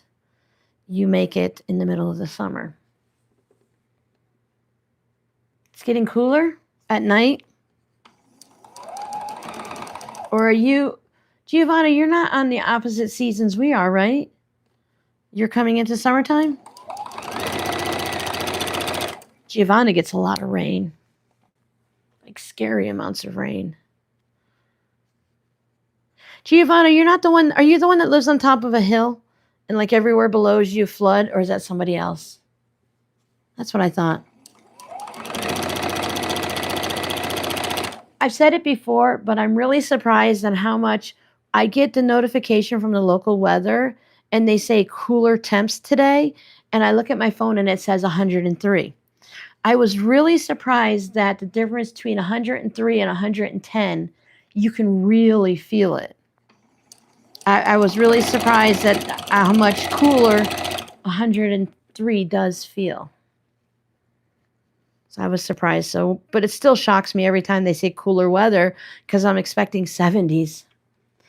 Bottom under river. Okay, so one of our viewers, if they're still here, they live on a mountain and their whole town like flooded, but her and a neighbor were up at the top of a hill, like mountain hill, whatever. Hey, I'm from Florida, right? That thankfully they didn't have any of the issues. I just recently learned that Arizona doesn't have mountains. They have just hills.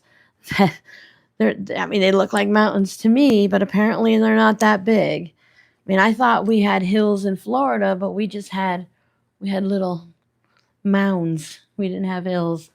Whatever. What do I know? I moved to Florida when I was 13, and even in upstate New York, while we drove through the mountains down the East Coast, I was 13.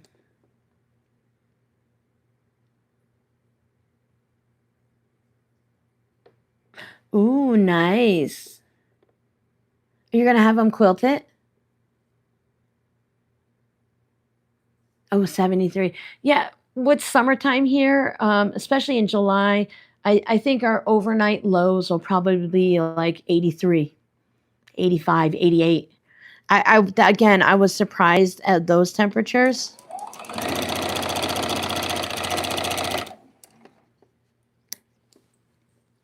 But it does feel cooler, right? So that's all that matters. I don't want to go to Missouri Star, right? But I would be intrigued if you guys remember Toys R Us and that as a child you can win a shopping spree for like 2 minutes or 5 minutes, however much stuff you can fit in the shopping cart, you got it for free. I wouldn't mind going to that Missouri Star, their butcher shop version where all the straps and the buttons and stuff are. I wouldn't mind having a shopping spree in there where I can just give me a tote bag and let me fill it up with whatever I can fit in there because I'll fit a lot in there. Yeah, I know, Jackie, it's not very high up in Jacksonville and all that, but we used to joke because, uh-oh, hold on. I'm looking at the back of the fabric and it's looking awfully bright. We used to say the highest hill in Southwest Florida is the speed bump. Yep, that one's backwards. And the yellow's already dull enough that I don't want to just sew it in backwards because trust me, I would just leave it that way. But I need to flip it before I press it and all that. That goes there. If you're squeamish, don't look because I'm seam ripping with a rotary cutter. The first part is the hardest. After that, you're just touching.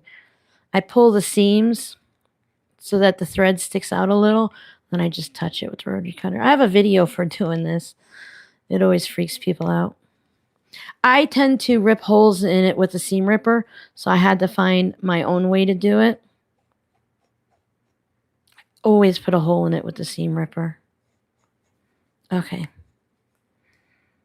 Be patient. Take the time to remove the threads because they will be seen. Even when you think they won't, they always are. And they're harder to get out after you've sewn the fabrics back together. So even if you're impatient like me, we have to do it. Oh yeah, no, I'm happy with how much I got done, and that's why having all the vlogs done ahead of time. I still have 2 more on my phone to edit. You guys are gonna watch vlog number 3 on Monday, and I think I'm up to number 9 right now. So I'm doing really good. Knock on wood. I'm just trying to keep it up. There wasn't much for me. I do have some of the Santa zipper pouches in one of the vlogs, but it's like, what am I going to do? Show you for, every day in a week, a little 10-minute clip of here I am working on the Santa pouches. Here I am working on the Santa pouches. So I just have some of it in. Double check to make sure I still have it right. And then, go from there. It'll be fine. All right. So this goes this way because I need to have that with that. Sometimes I do. Sometimes I usually press it before, but I want to make sure I take the threads out before I press it because it's harder. And this one, it didn't have, because I hadn't pressed it, it didn't have that crease in the fold in the fabric. So I was able to skip that part of it. Normally I don't notice until it's too late. And then I have to make the decision whether I'm going to leave it or not. Yes, the forceps are really useful. You made it up to 100 today? Yeah. I saw the feel like temperatures back home were higher than the temperature here. I think here is 102, 103, and I think I saw it was 112 or 114. It really, there's a big difference because the regular temperature is like 94, but the feel like temperature might be up to 150, 114, you know? And it's always amazes me on how much difference that humidity and stuff makes for the actual feel like temperature. I don't even know when they started that. I'm like, it just feels hot, you know? Tell me one temperature. Don't tease me what the temperature could have been. Tell me what it is. Yes, I do have AC, and the electric bill for the next 2 months, Giovanna, is going to be $750. Do you still want to have AC? It's actually only runs about 350 back in Florida. It is so much more expensive here to run the AC. Last year, I let the kids make a decision because it wasn't my house. You know, my daughter was paying the bills, and if she lived here and wanted it to be down to 76 degrees, fine. But this year, I'm usually the only one home all day. I wear a sweater in the morning until 11, and then I put a blanket over me at night. The house is set at 78, and my room is usually about 77. Now, we're coming up to the afternoon, and it's just going to be hot, especially with the sewing machine and the iron and stuff. Right now, it's 78 in here. In the wintertime, the electric here runs $346. Mandy had my daughter Miranda, Mandy, she put us on a levelized payment. I think she pays 340. Oh, it's not 346. My apologies. She pays $346 a month in the winter, and in the summer they change it to $450 a month. And in the winter, while she's paying the 350, if the electric is only 250, they put that $100 towards the summertime, so that when we're only paying 450 and it's actually 750. So it took us all winter to pay back the summertime. Does that make sense? If you know what I'm talking about? Per month, yeah. Per month. I didn't bleed. As I said, don't look. Don't look if you're squeamish. I didn't bleed. Knock on wood.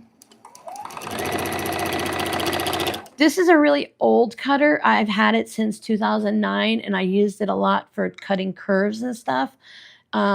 It's kind of dull. What I do is, if it doesn't cut the thread right away, I roll it on my mat to a new place, and then I cut it that way. Oh, this one's not even closed. Don't look.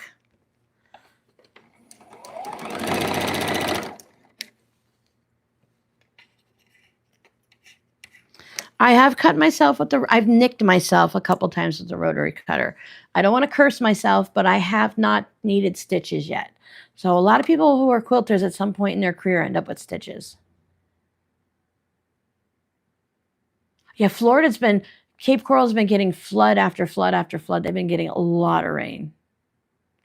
Yeah, but it's not, because I'm not cutting through fabric. It's like when people take like the flat razors, or they take the electric razors and they cut it with that. I'm telling you, the seam ripper is more dangerous for me than that. I'm very careful to keep my hands out of the way and stuff like that. I don't like what I call, you guys are all old enough. You remember the soda cans when you pulled, or the beer cans, and you pulled that tab off and it had like a tongue sticking out, that rounded piece, and you cut your feet on it and everything like that. So I remember how bad those metal cuts burn and feel. I'm not cautious enough with what I do, but I know I'm not going to open and close my rotary cutter every time I need it. And I don't like the ones that you do like this with. So when I'm cutting at this side of the table, I set my rotary cutter down over here. I go back and cut, I put it back over here. When I have my table on my machine, I tuck it underneath the table, because I know I'm going to leave it open. So I just need to make sure that I'm whatever stupid thing I'm doing, I'm the safest at it. My grandmother taught me that. Do what you have to, but just be careful. We're going to go back to basically Cape Coral, where we came from, but we're going to go and move a little bit further inland. I mean, when you get a hurricane in Florida, it's going to hit the whole state of Florida. You're going to feel effects of it, but we won't get the 15-foot storm surge.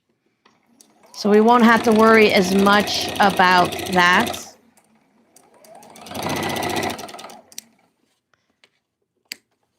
So it's what we know. I have doctors down there and the dentist down there. We know the job markets. Robbie has friends down there still. You guys are my only friends.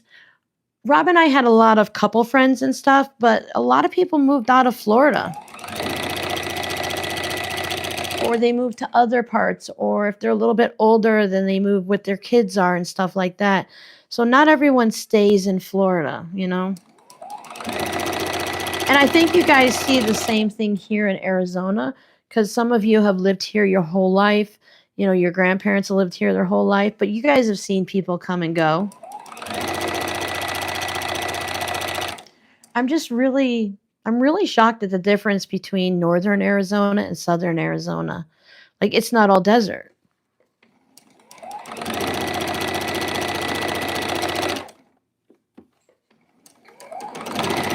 I think there are some really beautiful places here. And like I told the kids, you know, if everyone decides, hey, this is where we're living forever, then, you know, we'll make some adjustments. I wouldn't plan on staying in Surprise forever. Is Flagstaff north of me? I'm west of Phoenix. I'm in Surprise. My daughter travels all over the state. Her and her girlfriend go to different places for like the weekend or 4-day weekends. Everyone but me has been to the Grand Canyon. I know Miranda likes Sedona. Oh yeah, Flagstaff is up that way. Isn't that like near where I think when I was talking to different people online before we moved here, a lot of people were saying I'm coming from like Ohio and Michigan, what part of Arizona, and they were saying like Flagstaff, like there's certain college areas. Depends on if you have a family and what type of environment you're looking for and stuff. I don't know what there is to do here, but I don't think there's that much to do in this area.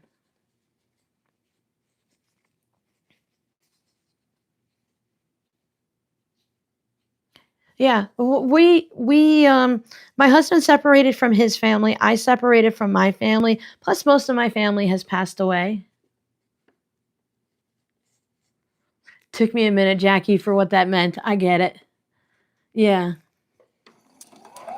Sometimes I'll see different things. Like there's a bead shop, but it's to the east of Phoenix, like to the southeast, and it's like, oh, 2.5, 3 hours. And I know that's not very far, but really, I don't need to go 2.5, 3 hours to go to a bead shop. Once I go to that bead shop, I'm going to spend too much money, and I'm going to want to come back. It's safer to buy online and only see what I see, you know? I would love to have a bead shop nearby. That's always been something I wanted. But every time I find them, either here or in Florida, they're like out of business and stuff. Yeah, it's too far. I don't do well about an hour and a half in the car, and I can still function for the rest of the week. Hour and a half there, kind of walk around, maybe sit down and have a snack or find a park or something to rest at, and then sit in the car again because sitting in a car in one position, it bothers like all my joints. And then I'm behind you guys getting a drink, but I talk too much. But the act of having the drive really hurts my neck, of having to constantly be moving and watching where you're going and then just sit in a certain way. I'm really surprised. I was in really great shape in Florida. So driving here for 3 12-hour days wasn't too bad, however long we drove. But I can't do it to go back home. I'm going to have to ship my car and fly. I really don't think I'm physically capable of driving that long every day. And if I do, I'm going to choose to rent a car, I think. I really would. The only thing with the flying is some last year you could fly with the cats for like $50 a cat. This year it's like $300 a cat. So as the price adds up, it's going to become a deterrent to being able to fly home. And once I start driving, I'm not going to want to stop and stay at a hotel and rest for a couple days. I'll push all the way through. And then the problem with that is I'll be down for 2 weeks when I get home. Public transport and trains, yeah. They have some trains here, and you see they're doing the 250th anniversary train. It's going through every continental US state. It's not going through Alaska and Hawaii. That would be really cool, but it's all up in northern Arizona, which is fine. And then I'm going to just kind of tuck these out of the way for now, and then I'll press them all better. Just get them started.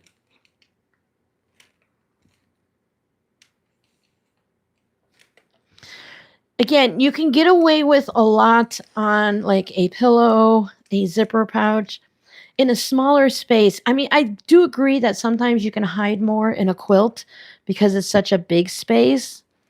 But I think in zipper pouches, if the zipper pouch is wonky, I think that's like one of the things that'll be, oh, that's quirky. It's a little wonky. There are threads everywhere.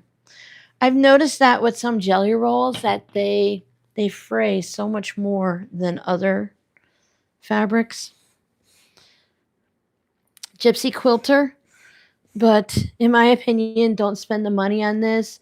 Just get you can get a lint roller and those reusable ones that have like the fabric on it, but you can get a plastic thing or a metal thing like this for getting cat fur off the furniture.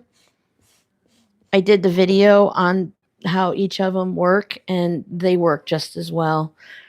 I don't remember what this is. For some reason, I want to think it's $25, but that would be crazy if that's accurate. Probably like 15 or 20 or something, maybe 12. I don't know. But anyway, I can get 3 or 4 of the kitty ones for the same price as that. And it's nice and all, but I don't think it's that necessary. All right, there's one. Let's do this one.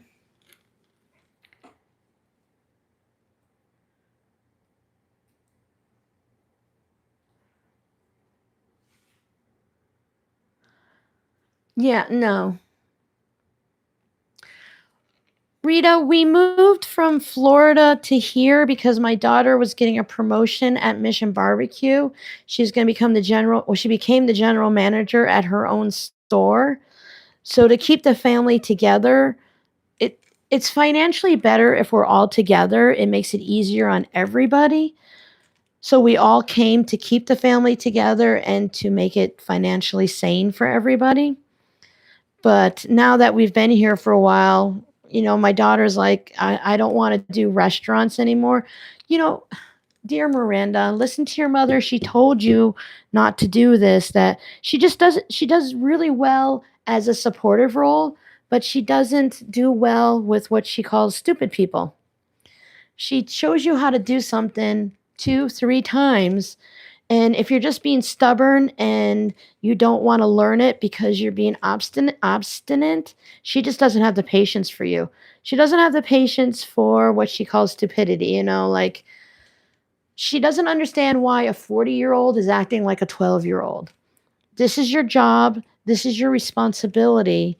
She puts so much into the job that they have to work like 50 hours a week. She'll work 60, 70 hours a week, open the close. Her managers are like, oh, I have a tummy ache today. Like Father's Day's coming up, and not every manager can have Father's Day off. Someone has to work, right? But nobody wants to work. So they all have these things like a few days ago, they started with I haven't seen my father in so long. Now, Miranda's father passed away in 2019.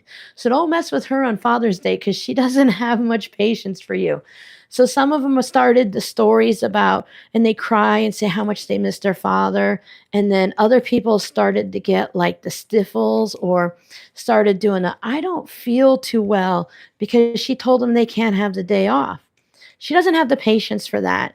She knows everyone now, she's learned that everyone's not going to work as hard as she does, but she doesn't understand why people won't work half as hard, why people won't do their job. You have a deadline. You have to write the schedule. You have to clean behind the freezer. Whatever your chore is, everyone has things they have to do.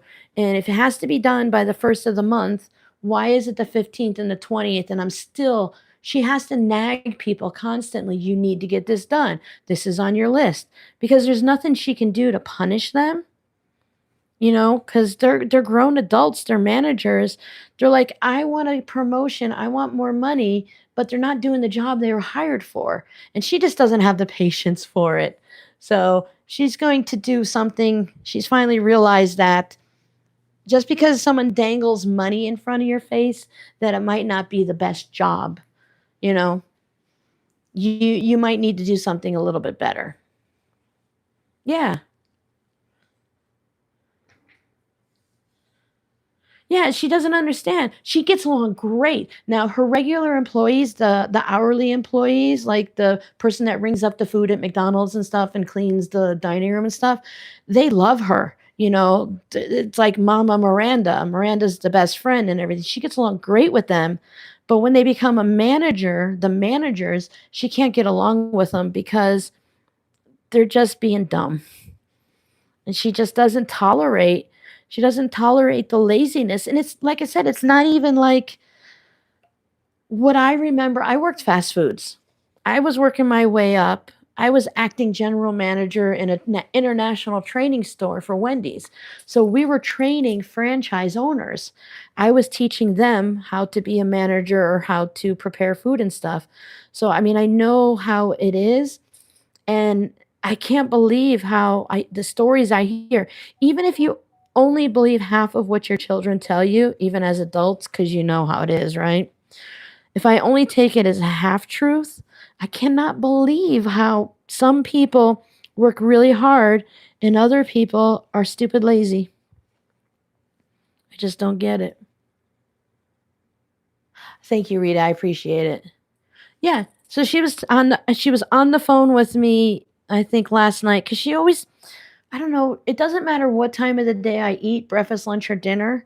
She always calls me while I'm either eating or getting ready to make food.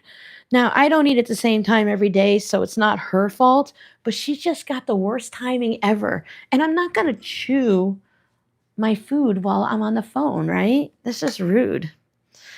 So yeah, that's her luck. But yeah, so she's gonna take a demotion. She's now realized that she enjoys doing the paperwork and all of that stuff. She's just not good with people. She had to learn at previous jobs on how to talk to customers. She just like most of us, many of us, whatever, I had to learn how to order pizza on the phone. I hated talking to people on the phone, but at the time I lived with my grandparents and my grandma made me do it because you need to be able to talk on the phone. So Miranda was the same way. She hated talking on the phone and stuff, but I made her do it. If you want a pizza, you're going to have to order it. So when she was at a previous job, they made her work the dining room for 6 months straight until she was comfortable talking to the customers. Now, customers will travel from store to store. I was so shocked at how many people from our hometown in Cape Coral, Fort Myers, Naples, Florida, Port Charlotte, Southwest Florida, actually are here in Arizona, either staying for the winter or whatever they're doing. So they go back and forth. So she's got people that have followed her from Florida and they followed her from store to store and stuff. Excuse me, I've got a. So yeah, she does really great with customers. She just doesn't do well with people that don't do their job. She's like, here's your responsibility. I don't know how. Figure it out. We always taught the kids, what do you mean you don't know how to do it? Figure it out. Try it. And if it doesn't work, try a different way. And if you can't figure it out, then come to me. Just don't have me do it. So I guess it's my fault a little bit.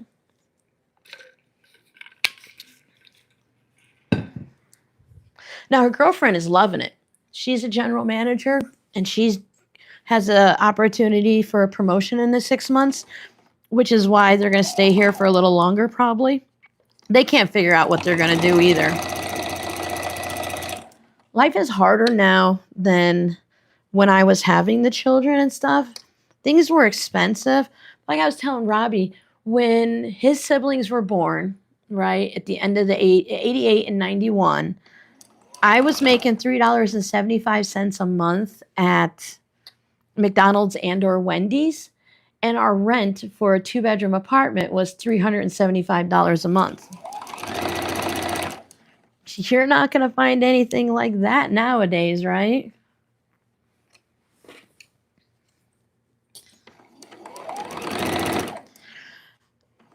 I've talked about it before, Rita, here on different live streams, but being in Arizona has been hard on. I have this raspy voice all the time, my allergies and my sinuses, and I have issues with my neck and shoulders and some different joint issues here and there, and everything's inflamed and stiff and sore. And I was telling my daughter, I feel like Mrs. Doubtfire. I feel like someone took a whole bunch of stuffing and putting it in a pantyhose, and that's how my body feels. Oh, inflation's crazy, right? Not my fault for teaching my children. Yeah, I know. They always tell me all the time, how dare you? How dare you teach me right from wrong? Now I go out into the world with all these crazy people that don't know right from wrong, and I'm just, they frustrate me. I'm like, I apologize for raising you old school.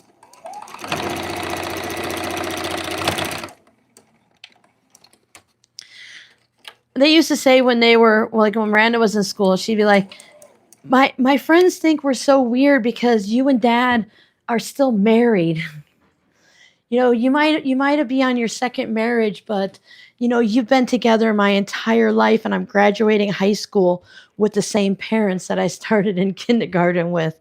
I'm like, I'm so sorry. Thanks, Giovanna. I said, I'm so sorry.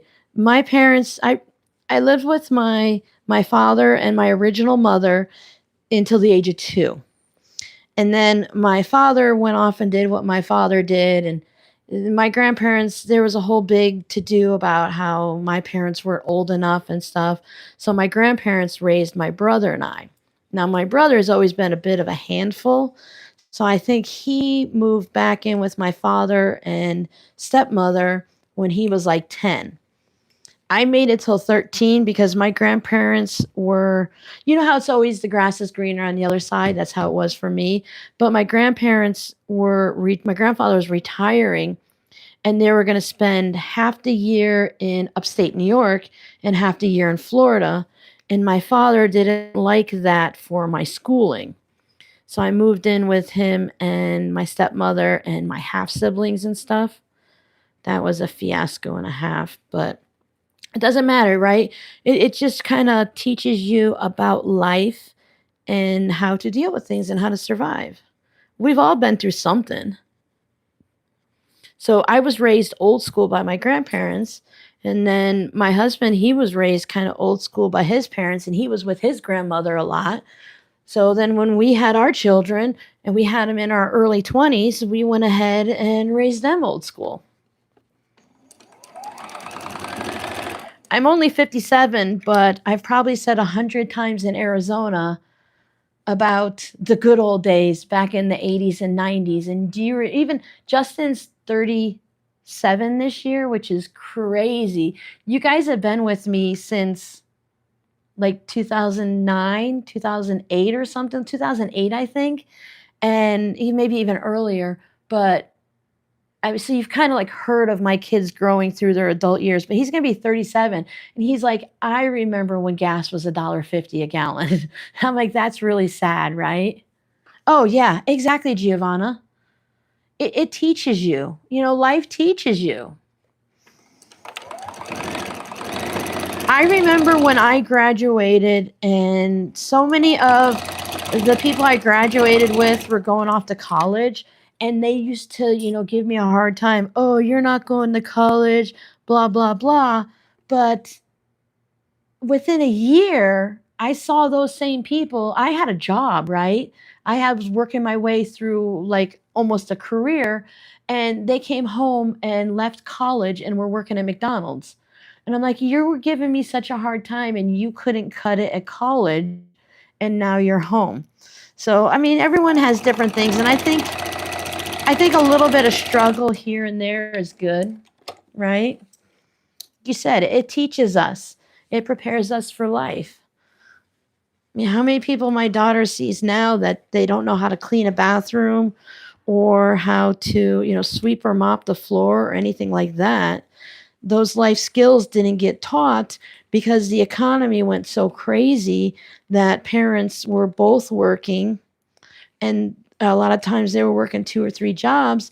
And I tell my youngest all the time, it's the internet is the most amazing thing that's ever happened, but it's also ruined the world, right? Because those generations just stayed home all the time and went on the internet, and it is just too much trouble. It caused all kinds of problems. So that's really fun. I love the way these turned out. Yeah, not everyone goes. You don't always have to go to university, right? It's not necessary. If you're going to do a certain thing, an engineer, a doctor, certain things you can go for just a couple of years, but not everyone needs to go to a full on college. If you're going to be working on computers, you don't necessarily need all of the other classes. You don't need to. I really liked how the kids in the last few decades or two could take college credit in high school. So you got rid of your math and your English and your science and history, all those same classes you taken in high school anyways. You got those credits before you graduated so that when you went to college, you can actually start on your career. The internet sure does, right? I would miss it if it was gone, but yeah, there's just so much knowledge on the internet, and to realize that we are all basically living the same life and the same experiences.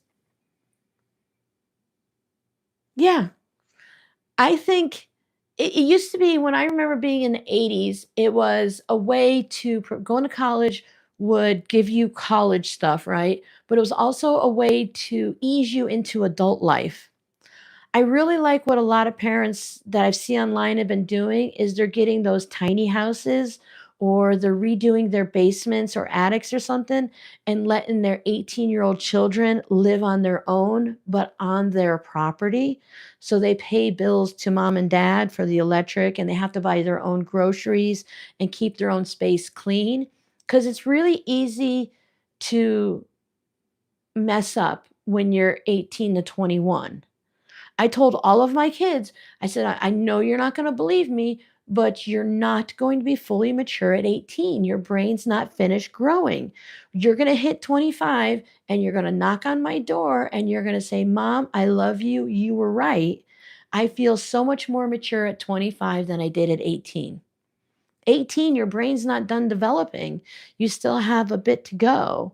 So you're still a little bit crazy, and to have that safety net, because in the 80s, a lot of the families that I knew is you turned 18, you moved out. I don't even care if you graduated high school yet. You're 18, you moved out and you're not moving back in. So if you get into a car accident, if you have a baby, if you lose your job, figure it out because you're not moving back into mom and dad's house. Now, my older two, they stayed into their 20s because make sure you can handle living on your own so you don't feel embarrassed and disappointed in yourself if you're 22 and you have to move back home for a year. So everything is, it's really different, right? Yeah, well, here when you finish high school, because this is still a touristy community, it's really great here though, because in the summer the road's empty. There's not as many people because it's so hot here. In Florida, there's no longer a tourist season. You don't have, like, you have your snowbirds that come for the winter, but there's a lot of people that come in the summer or they're year round. So the road's never empty. So it's really great here in the summer. Like, I can walk into the doctor's office and check in and they call me back right away. I don't even have to sit down. But in the winter, I might have to sit down for 20 minutes. Yeah, I don't see a problem. I told all of my kids right now, this is working. You know, everyone has their own space, but you still have people that you know and trust to live with. And you can ask, If you're having a bad day, you can get a hug from mom. You can talk to your siblings about something stupid. But when you're living on your own, you're on your own, especially when you live on your own in like a small one-bedroom apartment. I said, it's a little bit different. And then with everyone moving around and stuff, I'm like, it's going to be different for everyone. I don't see any problem with, I think having duplexes, or I always loved the houses up north where one floor, grandma and grandpa, then the family lived on the main floor, and then like the third floor all the way at the top, you put the 18 to 25-year-olds. All the cousins might live together or something. So the whole family's in the same house, but you have your own space.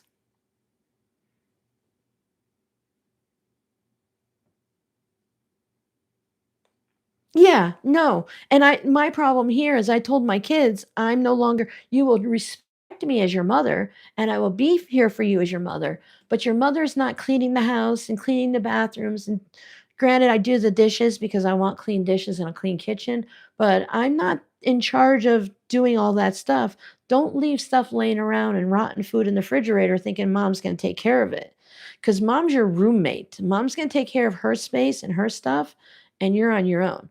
Robbie picked up on that quick. The other two were a little bit harder. Yeah, we never treated we after a certain point, we didn't even ask the kids for rent because we didn't need the rent money. It was just like they didn't eat at home. I didn't have to buy groceries for them or anything like that. So it was no different. The electric was the same and everything, so it didn't matter. I did play a game after they moved out is how low I could get the electric. And just me on my own in the winter months, I got the electric down to $75. I was very excited because in the summer it's like 250 to 350. But it's after 3 o'clock, guys. I'm going to be done with these. I'm going to use fusible fleece on the back of these because I like the way it's going to hold them. So when I do the spiral quilting, I'm going to probably practice one day on the Halloween ones, and then on the tutorial, we I wonder if maybe we should quilt the Halloween ones for the spiral quilting so that we don't have to stare at these. I think that one might be easier to see the quilting on, right? Because this one to show in a video would probably be better than this one. But it's gonna be crazy. I'm going all in with the polka dots. Polka dots for the lining and for the Halloween.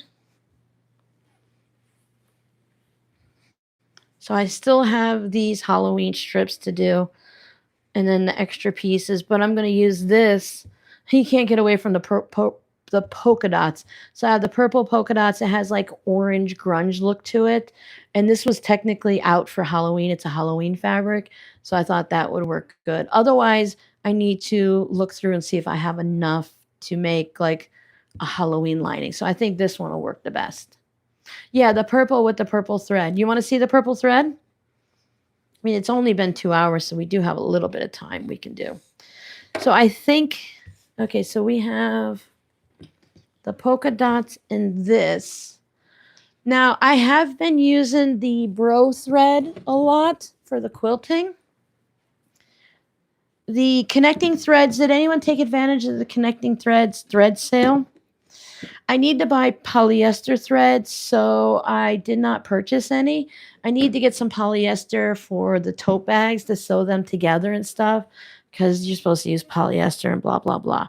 But I've been using the bro thread because I have this pale purple, but I have this medium purple. So I'm going to use this purple that I've never used. But this is 100% cotton 30 weight. I don't see a problem with using cotton on these. And then for the polka dots, I have this thread. I think that would be really good. I purchased this. These should be in my Amazon shop. I purchased all of these colors of the little spools here in one bundle. I got like a pastel bundle or something, which is interesting because it had this color in it. Whatever. But I've been using these a lot for quilting. They have a lot of nice colors.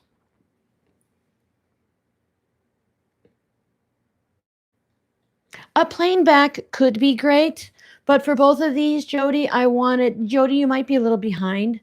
Giovanna always likes to push. Giovanna and I talk a lot. Should we put a solid back or should we keep it patchwork? But these, I wanted patchwork for both the front and the back because I could easily make two pouches out of this, but I'm looking for this quirky feel completely, so I'm gonna have it on both sides. Yeah, I think the thread's gonna work out really well. I think dark would be too much on here. These don't have colors on it. It's just this says, oh, 600 meters, silly Robin. This is number 225, and this is number 218. They're 100% cotton. I did look at these for polyester. They have the polyester thread, but it's an embroidery thread.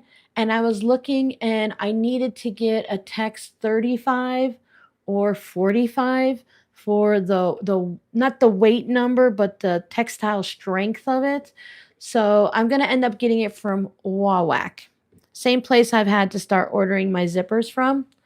Once I get the Santa stuff done in July is when I'm going to start ordering zippers for the kits.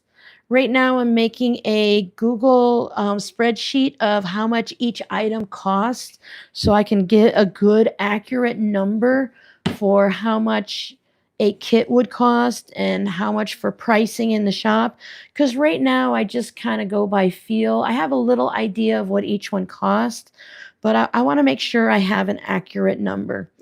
I'm really concerned because some people who make these pouches sell them for like $45 and $55, and I think that's just too much. But I want to make sure that my numbers are close to accurate. I think I have like these are at 24.75, and if I find out it's 25.50 or something like that, I'll probably leave it the same. I need to figure out the material, the thread, the time, and the Etsy fees plus shipping. So I don't put the full shipping into each item, but Etsy has a formula so you can figure out how much percentage you should put in each item based on how much it costs and stuff. Cotton is better for quilting, but when you're making a tote bag for the weight that goes into the tote bag, now I sew mine really well and I sew my handles in really well. My plan is to quilt everything with the cotton thread, but to sew the seams and to sew the handles on with the polyester thread. I really want you guys to purchase something and have it last. You know what I'm saying? If you wear out a zipper pouch, you wear out a zipper pouch. But if you spend $86 on a tote bag, then I want to make sure it's going to last you for more than one holiday season or something. You know what I mean? I want the item to last comparative to the price. If a $4 and whatever I charge, $4.50 or something for a coaster, if you use it all Christmas season and you need a new one next year, I think $4.50 lasting for 2 or 3 months is fine. But a $100 tote bag should last more than, 6 months or a year. That's just my opinion. I want to make sure that what I put out there is a good quality. Tony, I love the grunge. I want like every color of the grunge. I want them all. I want 1 yard, 2 yard, 3 yards of each. If I could afford a bolt of each, I would, because I find that the grunge is a great background color because it's not, I like the tone on tone, the marbled and stuff like that. I like the grunge colors because I don't want a flat solid. I want some texture looking to it, some movement to it. I want to add a little character. So that's the plan. I think those are the perfect colors. I'm not even going to put them back in so I don't have to watch this video again later. I do need to watch Monday's vlog tomorrow because I made it so many weeks ago. When you guys start commenting on things and asking questions, I have no idea what you're talking about. Because sometimes you guys will just answer, no, the first one, or use red. And I'm like, what the heck are these people talking about?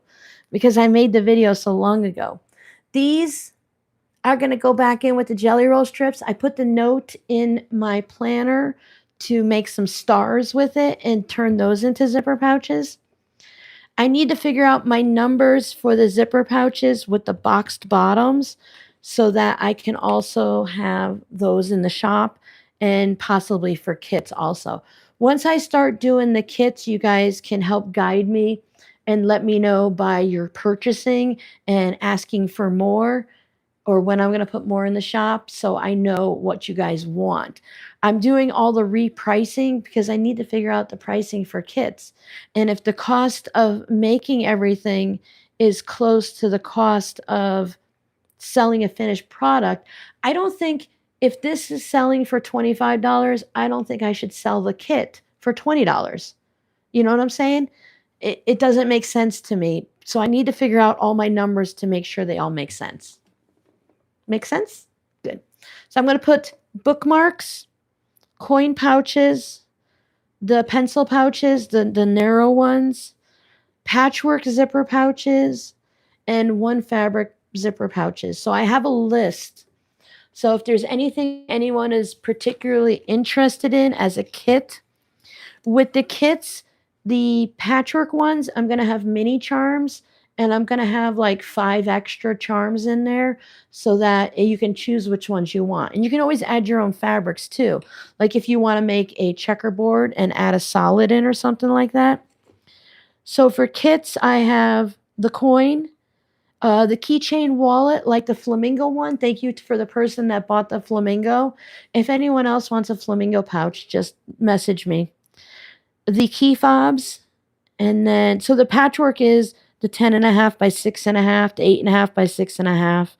And then I want to do some of the crazy ones so you guys get a variety of scraps and you can make your own quilt as you go crazy one. Bookmarks. Eventually the earbud pouches, but also the pencil pouches. 2020, that is 6 years. 2020 doesn't sound that long ago, does it, Giovanna? Yeah, so that's what I have these books. See, look at all the I was looking for that. Darn it. I have this book. It's just a journal with no date in it, so I can write everything in it. And then I just took these little post-it things.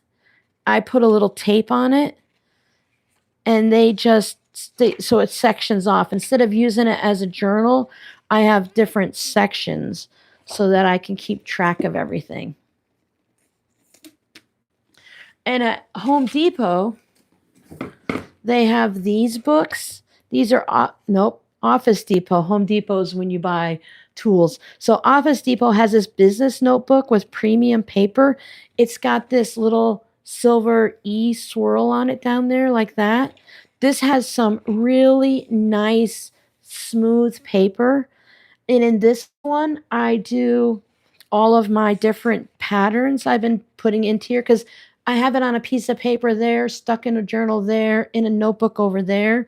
So again, I have not much in here. I put my Santa belts in. So I just have different sections. I put washi tape to hold them. So if anyone's looking for something that really writes nice with all kinds of pens, this one's really good. There's a smaller version. That one was like $25. Wait, hold on. Wait, you're going to love this, right? I saw these. My daughter bought this for work and never used it. This one's $25. This one was like $15. Make that make sense. I think there's less pages maybe or something. There's 80 sheets in here. So I don't know what the deal is or why the small one costs more than the big one. 2017, is that when I started, Jody?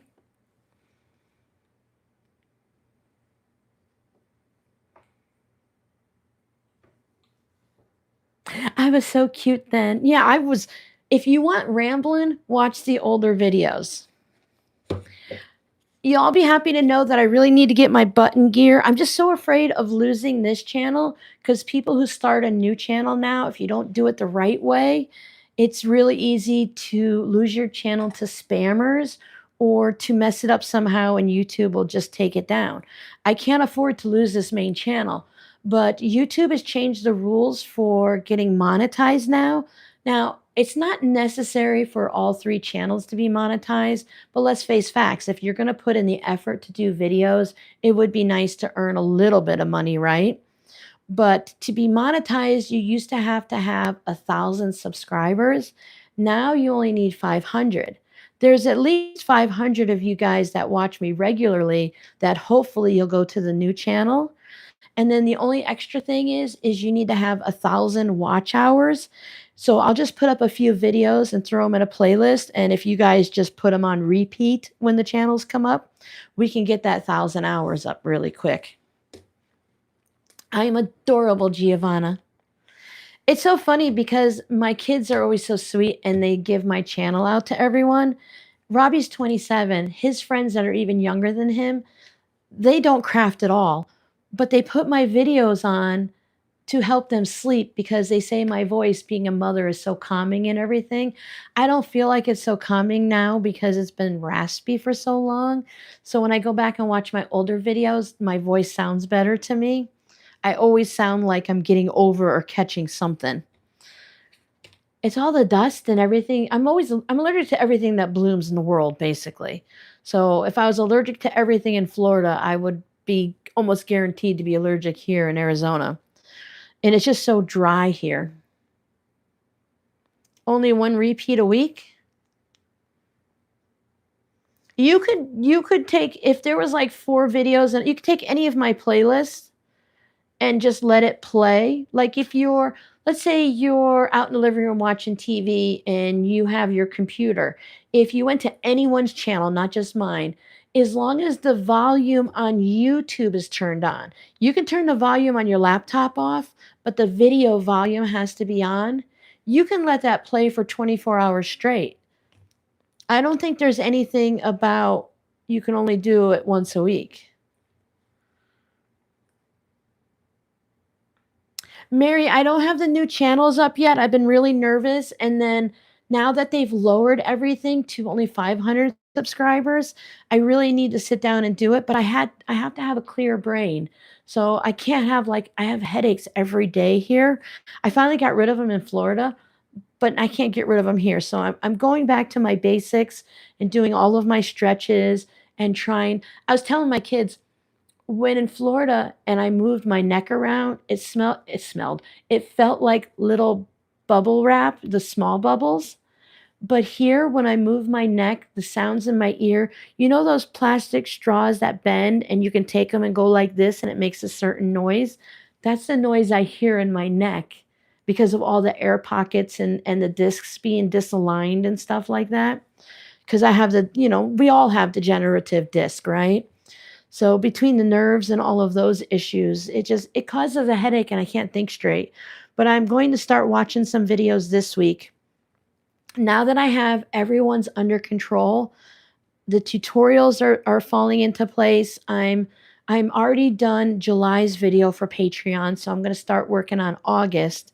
I'm not ahead on the tutorials, but as long as I keep them simple, it's okay. I've been sewing the tutorial on Wednesday and editing the video on Thursday. So as long as I can keep up with that, I can figure out how to do it safely to get the other channels. I'll double check to make sure before I give everyone the information. It used to be that way a couple years ago. Maybe it's different now, but I'll double check.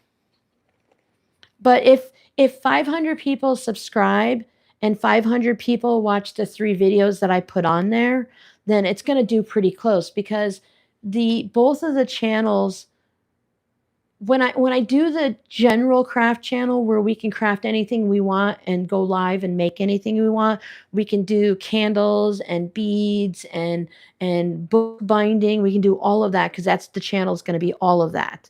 I'm going to take some videos from this channel and put them on the new channel, like the crochet and the embroidery. They're going to stay on this channel. I'm just going to copy them over to the new channel.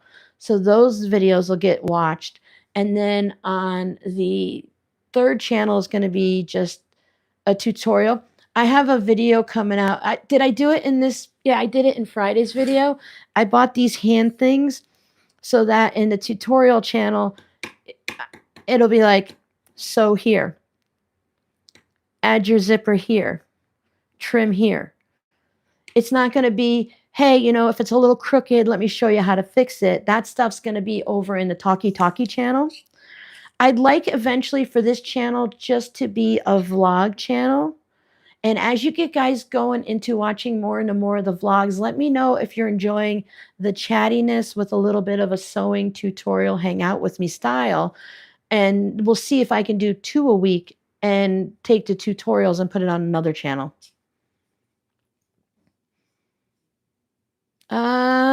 I think you might have to hype it when it's no longer live, Mary. See, this could be dangerous to me, right? I got a pack on Amazon. I don't think I put them in my Amazon shop, but I got a pack with different colors. Because Robbie and I, we were talking about the new channel and how I want to keep it just, I don't want to not talk because putting the prompts on the screen, I want to be able to say, I wanted a white one, so I definitely have the white one, and I wanted some fun colors. I want to be able to say, cut your fabric 10.5 wide by, 8.5 tall. And also put the measurements. I don't want to put it, some people put it on the screen. I'm not going to play music on the channels. There's still going to be no music. So there needs to be a little bit of conversation going, but it'll be on this channel, it'll be a 25-minute tutorial. And on the tutorial channel, it would be a 12-minute tutorial. If it's something like spiral quilting, let's say I put this on the new tutorial channel and it was just a 15-minute video, no worries, because as long as I'm still doing any kind of tutorial here, whether it's in the vlog or standalone, I'll still do the talky tips and tricks over here. This for what you guys love, you're not going to miss anything. I'm just trying to grab the people that say I talk too much and they want quick videos.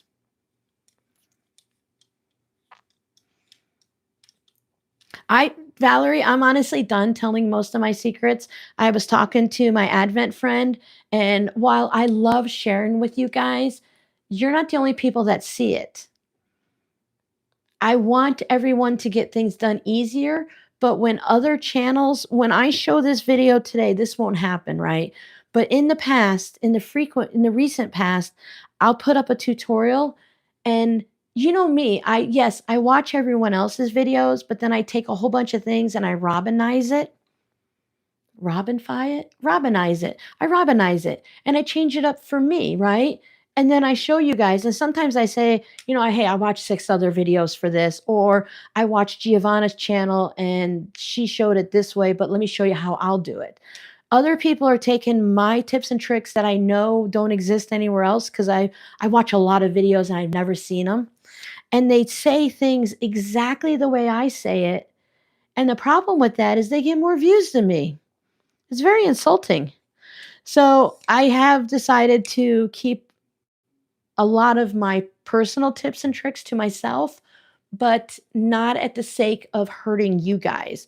You guys are still going to get plenty of tips and tricks, but if there's a certain way that only I do it, I'm no longer going to show the only way I do it. Yeah, I've got to have my twist. Yeah, Valerie, that's just because I'm just constantly, I'm congested all the time. Not to be gross, but I've had bloody nose for 2 years.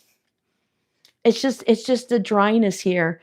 I've done everything except actually I haven't gotten a humidifier because the good ones are very expensive and I don't want to spend a lot of money and have it not work the way I need to. And I want to be careful that I don't have one that's going to create mold and put it into the environment, because it's me and the 3 cats and I want to make sure everyone stays healthy. So we'll see. When I get back to Florida, if I don't clear up and I don't start to get better, then I'll do something. Who knows? I have a doctor's appointment in October. Maybe I'll talk to my doctor about allergy medication and stuff like that, but we'll see. Thanks. I'm trying to get the shorts. I'm not ahead on them. A lot of the times when the Friday tutorial comes up, I don't create the shorts until Monday or Wednesday. So I'm trying to do better on that. Plus now I have the vlog to do. And I also want to do the older videos too. The problem with doing the older videos is when you click on it and you do all the stuff, YouTube says, do you want to link to a video that you got this shorts from? Because I can go to Giovanna's channel, and if she allows it, I can make a short from her channel, from her videos, just like anyone can do with mine. So when you do it, it starts with your recent one. So if I want to use a video that's 10 years old, I have to scroll. You can't search by the video title. You have to just scroll through unless I'm missing something. So October, I know it's far away, but it's really not that far away. It's only 4 months. And listen, Giovanna, I am fluffy. I am fat. By today's standards, I am obese. And I really don't like going to the doctor and hearing it, you know? When you weigh 120 pounds and you gain 5 pounds, nobody cares. When you weigh 200, 300, 400 pounds and you gain 5 pounds, everyone yells at you. It's just not a fair society. No, I gain 15 pounds every year around the holidays. This year, I'm having a hard time getting rid of it. Whatever. It'll work its way out. It always does. I don't walk around the neighborhood. I don't walk around the outside of the house. I don't work in the garden. I don't do any of the things that I did in Florida. So I don't get fresh air and see the sunshine because fresh air here bothers my asthma. It's like whatever. It all works out. Well, let's calculate. I'm not going to tell you my weight. I know my weight right down to the nitty gritty. 97 kilograms into pounds.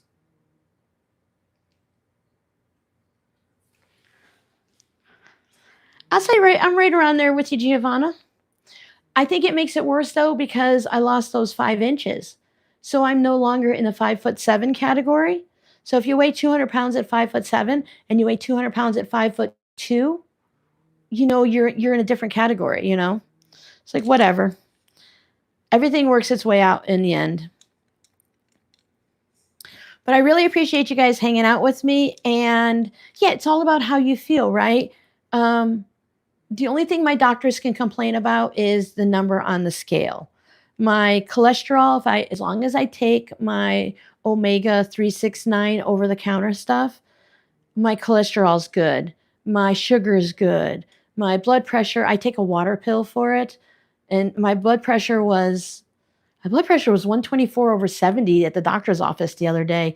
It's usually a little bit higher than that because it's usually, the stress of going to the doctor and I had a headache and it was lower than I expected. I was really pleased with it. But yeah, if all the numbers look good and all the blood work looks good and they're ready to yell at me and the only thing they can do is say the number on the scale is too much, it is what it is. I'm not meant to be 105 pounds. So, all right. Yep, Gwen, you go have a nice evening. We're all leaving. We've rambled past our time. I learned that it's an Italian thing and not just a Robin thing. Maybe it's a Northern thing too. Like when you say goodbye in the house and then you go out to the car and you talk for 15 minutes and say goodbye again. That's what we just did. We do it every live stream. But remember, the crafting channel will mean more live streams. So once I get it up and running, you guys should head over there and subscribe. I will let you guys know in a video and not make you wait 3 weeks for a vlog. And I'll let you guys know over on the community tab. Check over in the community area. YouTube tells me I should post over there more. So I've been doing that. I'll see you guys in the next video.